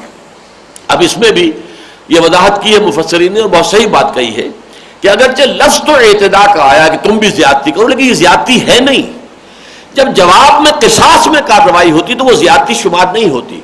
شکلاً تو یہ ہے کہ ایک قاتل کو آپ نے بھی قتل کر دیا، اس نے بھی قتل کیا تھا، آپ نے بھی قتل کر دیا، تو قتل کے جواب میں قتل ہو گیا، لیکن وہ قتل جرم تھا، یہ قتل جرم نہیں ہے، یہ تو قصاص ہے، یہ تو اس کے جرم کی سزا ہے۔ تو اسی لیے فرمایا گیا کہ بظاہر تو یہ کہ تم بھی کچھ زیادتی کرو گے نا ان پر، ان کی زیادتی کے جواب میں، لیکن حقیقت میں وہ زیادتی نہیں ہے۔ جتنا کچھ انہوں نے کیا ہے اتنا کچھ ان کے ساتھ کر گزرنا، یہ در حقیقت ان کے کیے کا بدلہ ہے، یہ زیادتی نہیں ہوگی۔ اگرچہ بظاہر شکل تو یہی ہوگی کہ کچھ نہ کچھ انہیں گزند پہنچایا جائے گا، کوئی نقصان پہنچایا جائے گا، کوئی تکلیف پہنچائی جائے گی، تو لہذا اس کو بظاہر تو کہا جائے گا زیادتی، حقیقت زیادتی نہیں۔ فمن اعتدى علیکم فاعتدوا علیہ بمثل ما اعتدى علیکم واتقوا اللہ، اور اللہ تعالیٰ کا تقوی اختیار کیے رکھو۔ وَاعْلَمُوا أَنَّ اللَّهَ مَعَ الْمُتَّقِينَ، اور جان لو کہ اللہ تعالیٰ ساتھ ہے اہل تقوی کے۔ اب ساتھ سے مراد کیا ہے؟ اللہ تعالیٰ کی تائید، اللہ کی نصرت، اللہ کی مدد، یہ ان لوگوں کے ساتھ ہوگی جو تقوی کی روش اختیار کرے۔ یعنی یہ احکام جنگ کے معاملے میں بھی ایک حدود ہیں جو اسلام نے مقرر کیے ہیں۔ جو لوگ جنگ میں نہیں ہیں، بوڑھے ہیں، جوان بچے ہیں، عورتیں، ان کے اوپر ہاتھ نہیں اٹھایا جائے گا، خام خواہ درخت نہیں کاٹے جائیں گے، فصلیں تباہ نہیں کی جائیں گی، جانور قتل نہیں کیے جائیں گے، یہ حدود ہیں۔ وہی وہ جو کمبیٹنٹس ہیں، جو آئے ہیں جنگ میں لڑنے کے لیے آئے، ان سے جنگ ہو۔ اس حوالے سے اس کے لیے بھی قواعد ہیں، قوانین ہیں۔ ایسا نہیں ہے کہ وہ جیسے آپ کہتے ہیں کہ everything is fair in love and war, ہر چیز جو ہے جائز ہو جاتی ہے، نہیں، ہر چیز جائز نہیں ہے۔ بندہ مومن اللہ کی شریعت کا ہر حال میں پابند رہتا ہے۔ جیسے اقبال نے کہا ہے کہ تقدیر کے پابند جمادات و نباتات، مومن فقط احکام خدابندی کا پابند۔ مومن کے لیے تو پابندی ہے تو اللہ کے احکام کے، وہ ہر حال میں رہے گی۔ یہاں تک بھی ہوا ہے شام کے جہاد میں کہ ایک شہر مسلمانوں نے فتح کیا اور وہاں سے لوگوں سے جزیہ لے لیا، بعد میں کچھ ایسی شکل بن گئی کہ رومیوں کی طرف سے پیش قدمی ہو رہی تھی اور وہ گھیرے میں لے رہے تھے دونوں اطراف سے، اور اندیشہ تھا کہ ہم یہاں گر جائیں گے، تو اس شہر کو چھوڑ کر پیچھے ہٹنا پڑا۔ وقتی طور پر ایسا ہو جاتا ہے جنگوں میں۔ تو جب اس شہر کو چھوڑ کر پیچھے جا رہی تھی اسلامی افواج، تو وہ جزیے کی رقم اس قوم کو واپس کر دی گئی کہ دیکھو ہم نے یہ جزیہ لیا تھا تم سے، اس کے بدلے کے طور پر کہ تمہاری طرف سے دفاع اب ہم پہ ہماری ذمہ داری ہے، تمہاری پروٹیکشن، اس لیے کہ ذمہ کہتے ہی اس کو ہے جس کی ذمہ داری اسلامی ریاست لے لیتی ہے کہ اب اس کی جو حفاظت ہے، اس کے جان اور مال کی اور آبرو کی حفاظت کی ذمہ داری اسلامی ریاست پر ہے۔ لہذا اب ہم چونکہ اس وقت چھوڑ کر جا رہے ہیں، ہم اپنی وہ ذمہ داری پوری کرنے کی پوزیشن میں نہیں ہیں، لہذا یہ تمہاری جزیے کی رقم تمہیں ہم واپس کر رہے ہیں۔ تو یہ نہیں ہے کہ آل از فیئر ان وار اینڈ لو، نہیں۔ اسلام کے قواعد اور قوانین جو ہے وہ مستقل ہیں، دائم ہیں، جنگ بھی ہوگی تو ان کے تحت ہی ہوگی۔ اسی لیے آگے چل کر آپ دیکھیں گے سورہ انفال میں یہ بھی آیا ہے کہ فرض کیجئے آپ کا کسی قوم سے معاہدہ ہے کوئی، اور آپ کو یہ اندیشہ ہے کہ اندر ہی اندر وہ کوئی سازش کر کے آپ کے خلاف اقدام کرنے والے ہیں، آپ کے علم میں آ گئی یہ بات، تب بھی آپ اقدام نہیں کر سکتے۔ فَمْبِذْ عَلَيْهِمْ عَلَىٰ سَوَاءٍ، جب تک کہ ان کا معاہدہ ان کے منہ پر نہ دے مارے گا، دیکھو ہمارے علم میں آیا ہے کہ تم خیانت کر رہے ہو، تمہارا ارادہ ہے، تو آج ہمارا تمہارا معاہدہ ختم، اس کے بعد اقدام کرو۔ یہ نہیں کہ اوپر سے تو معاہدہ قائم رہے اور نیچے سے تم جو ہے وہ حملہ کر دو، یہ صحیح نہیں ہے، یہ مسلمانوں کے شایان نشان نہیں ہے، یہ اسلام کی روش نہیں ہے، یہ اہل ایمان کے لیے جو ہے مناسب نہیں ہے۔ تو فرمایا واتقوا اللہ واعلموا ان اللہ مع المتقین، اللہ کا تقوی اختیار کیے رکھو اور دیکھ لو اللہ تعالیٰ کی تائید نصرت متقیوں کے ساتھ ہوگی۔ اگر تم نے اس مرحلے میں بھی تقوی کی روش کو ہاتھ سے جانے دیا اور چھوڑ دیا تو پھر ظاہر بات ہے کہ اللہ کی تائید اور نصرت اور مدد سے محروم ہو جاؤ گے۔ اب اس کے بعد آئیے، دیکھیے میں نے عرض کیا تھا اس سورہ بقرہ کے نصف آخر میں 4 لڑیاں چلتی ہیں۔ دو لڑیاں احکام شریعت کی، عبادات، معاملات، وہ ہم دیکھ چکے. روزے کے احکام آ گئے عبادات میں، معاملات میں وصیت کا حکم آیا، قتل کے مقدمات میں قصاص کا حکم آیا، کھانے پینے کے معاملات کے اندر حلال اور حرام کے وہ قواعد بیان کیے گئے. اس کے بعد جو ہے یہ دو لڑیاں جو ہے وہ ہے قتال اور انفاق. یہاں جو ہے یہ 5 آیتیں تو آئی ہے قتال کے ضمن میں، ایک آیت ہے اور وہ اب انفاق فی سبیل اللہ کے لیے. اس لیے کہ ظاہر بات ہے کہ جس مرحلے میں اب یہ دعوت اور تحریک جو تھی حضور صلی اللہ علیہ وسلم کی داخل ہو چکی تھی، اس میں ظاہر بات ہے کہ جنگی معاملات کے اندر پیسے کی ضرورت بھی ہے، مالی وسائل درکار ہے، اسلحہ فراہم کرنا ہے. جیسے کہ سورہ انفال میں آیا اعدوا لهم ما استطعتم من قوة ومن رباط الخیل، پوری استطاعت کی حد تک سامان فراہم کرو، اسلحہ جمع کرو، گھوڑے باندھے رکھو، تیار رکھو، اور اس کی وجہ سے جو ہے ہیبت تمہاری جو ہے قائم ہو جانی چاہیے کفار کے اوپر کہ مسلمان تیار ہیں. ایسا نہیں ہے، نرم چارہ نہیں ہے کہ ہم جب چاہیں گے حملہ کریں گے اور انہیں نقصان پہنچا دیں گے، بلکہ وہ چاق و چوبند ہے، ساز و سامان اسلحہ انہوں نے تیار کیا ہوا. اب اس کے لیے ظاہر بات ہے پیسے کی ضرورت ہے. یہی وجہ ہے کہ جہاد فی سبیل اللہ اب 2 حصوں میں بٹ گیا. جہاد بالمال یعنی انفاق فی سبیل اللہ، جہاد بالنفس یعنی قتال فی سبیل اللہ، اپنی جان ہتھیلی پر رکھ کر میدان میں آنا، قتال فی سبیل اللہ، اللہ کی راہ میں جنگ کرنا، جس پر کہ 5 آیتیں ہم نے پڑھ لی.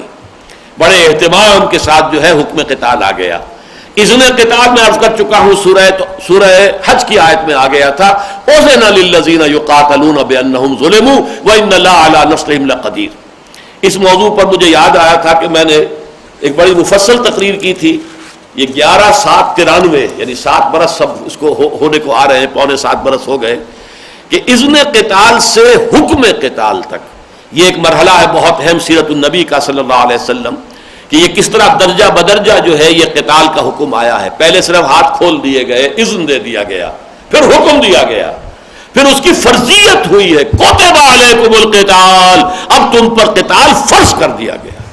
وہو کرہ لکم، اور وہ تمہیں بہت ناگوار ہے. وعسى ان تکرہوا شیئا وہو خیر لکم وعسى ان تحبوا شیئا وہو شر لکم واللہ یعلم وانتم لا تعلمون. تمہیں یہ ناپسند ہے لیکن جان لو ہو سکتا ہے تم کسی شے کو ناپسند کرو حالانکہ اسی میں تمہارے لیے خیر ہو، اور تم کسی شے کو پسند کرو حالانکہ اسی میں تمہارے لیے شر ہو. اللہ جانتا تم نہیں جانتے. تمہارا کام ہے فاسمعوا واطیعوا، جس وقت جو حکم ملا ادھر حکم کا ہو گیا، رخ کے نماز پڑھو حاضر، جنوب کی طرف رخ کرو خانہ کعبہ کی طرف حاضر، ہاتھ بندے رکھو حاضر، اب جوابی کارروائی کرو حاضر، اب جنگ کے لیے میدان میں آؤ حاضر. بندہ مومن کا کام یہ ہے جو حکم ملے سمعنا واطعنا، اذ قلتم سمعنا واطعنا فاسمعوا واطیعوا، سنو اور اطاعت کرو. جس وقت جو حکم دیا گیا ہے اس کو مانو. اور اب جو ہے انفاق کی اہمیت آگے چل کر آپ دیکھیں گے کہ 2 رکوع آئیں گے قتال پر، خاص طور پر طالوت اور جالوت کی جو جنگ ہوئی ہے اس کے حوالے سے. لیکن اس کے آگے جا کر 2 رکوع آ جائیں گے انفاق پر. یہ لڑیاں ہیں لیکن یہاں پر ابھی انفاق پر صرف ایک آیت آئی ہے، وَأَنفِقُوا فِي سَبِيلِ اللَّهِ، اللہ کی راہ میں خرچ کرو. اس بات کو میں نے بارہا عرض کیا ہے کہ اللہ کی رضا جوئی کے لیے، ثواب حاصل کرنے کے لیے اپنا مال خرچ کرنا، اس کی 2 مدیں ہیں. ایک مد یہ ہے کہ غربا، مساکین، یتامہ، بھوکے، مسافر، ان کے لیے مقروض، جو ہم نے سورہ آیت بر میں پڑھا ہے، آت المال علی حبہ ذوی القربى والیتامى والمساکین وابن السبیل والسائلین وفی الرقاب. یہ ایک مد ہے. اس کے لیے لفظ ہے صدقہ، اس کے لیے لفظ ہے زکوٰۃ. لیکن دوسری مد کیا ہے؟ وہ مد ہے اللہ کے دین کے لیے خرچ کرنا، اللہ کے دین کی اشاعت، اللہ کے دین کا غلبہ، اس کی جد و جہد جو اب قتال کی شکل میں ہے، تو اس کے لیے جنگ کی تیاری کے اندر اسلحہ کی فراہمی ہے، گھوڑوں کی فراہمی ہے، ساز و سامان کی فراہمی ہے، رسد کی فراہمی ہے، جنگ کے ساتھ جو ہے رسد کی ضرورت ہوتی ہے. ان تمام چیزوں کے لیے اب اس میں جو خرچ کیا جائے گا وہ ہے انفاق فی سبیل اللہ، اللہ کی راہ میں خرچ کرنا. وَأَنفِقُوا فِي سَبِيلِ اللَّهِ، اور دیکھو خرچ کرو اللہ کی راہ میں. وَلَا تُلْقُوا بِأَيْدِيكُمْ إِلَى التَّهْلُكَةِ، اور مت ڈالو اپنے آپ کو اپنے ہاتھوں ہلاکت میں. کیا مانی؟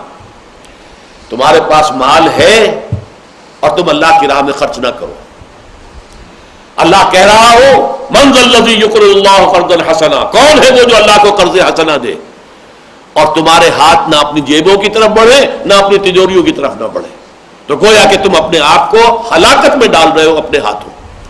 اس لیے کہ اس مال کا بہترین مصرف یہی ہے کہ اللہ کی راہ میں خرچ ہو جائے۔ ویسے تو جان دی ہوئی اسی کی تھی، حق تو یہ ہے کہ حق ادا نہ ہوا۔ یہ مال بھی اللہ کی امانت ہے تمہارے پاس، ان اللہ اشتری من المؤمنین اموالهم وانفسهم بان لهم الجنہ، اب یہ امانت ہے، جب حکم دیا جائے پیش کر دو۔ لیکن اگر تم اس میں پہلوتی ہی کرو گے، مال پیارا ہے، جان پیاری ہے، جیسے اقبال نے کہا ہے تو بچا بچا کے نہ رکھ اسے، تیرا آئینہ ہے وہ آئینہ کہ شکستہ ہو تو عزیز تر ہے نگاہ آئینہ ساز میں۔ جسم بھی حضرت حمزہ رضی اللہ تعالیٰ عنہ کا جسم، جس میں ناک کاٹی گئی اور کان کاٹے گئے اور پیٹ چاٹ کر کے اور کلیجہ چبایا گیا، اللہ کی نگاہ میں اس جسم کی جو وقت ہوگی وہ ہم کیا سمجھ سکتے ہیں۔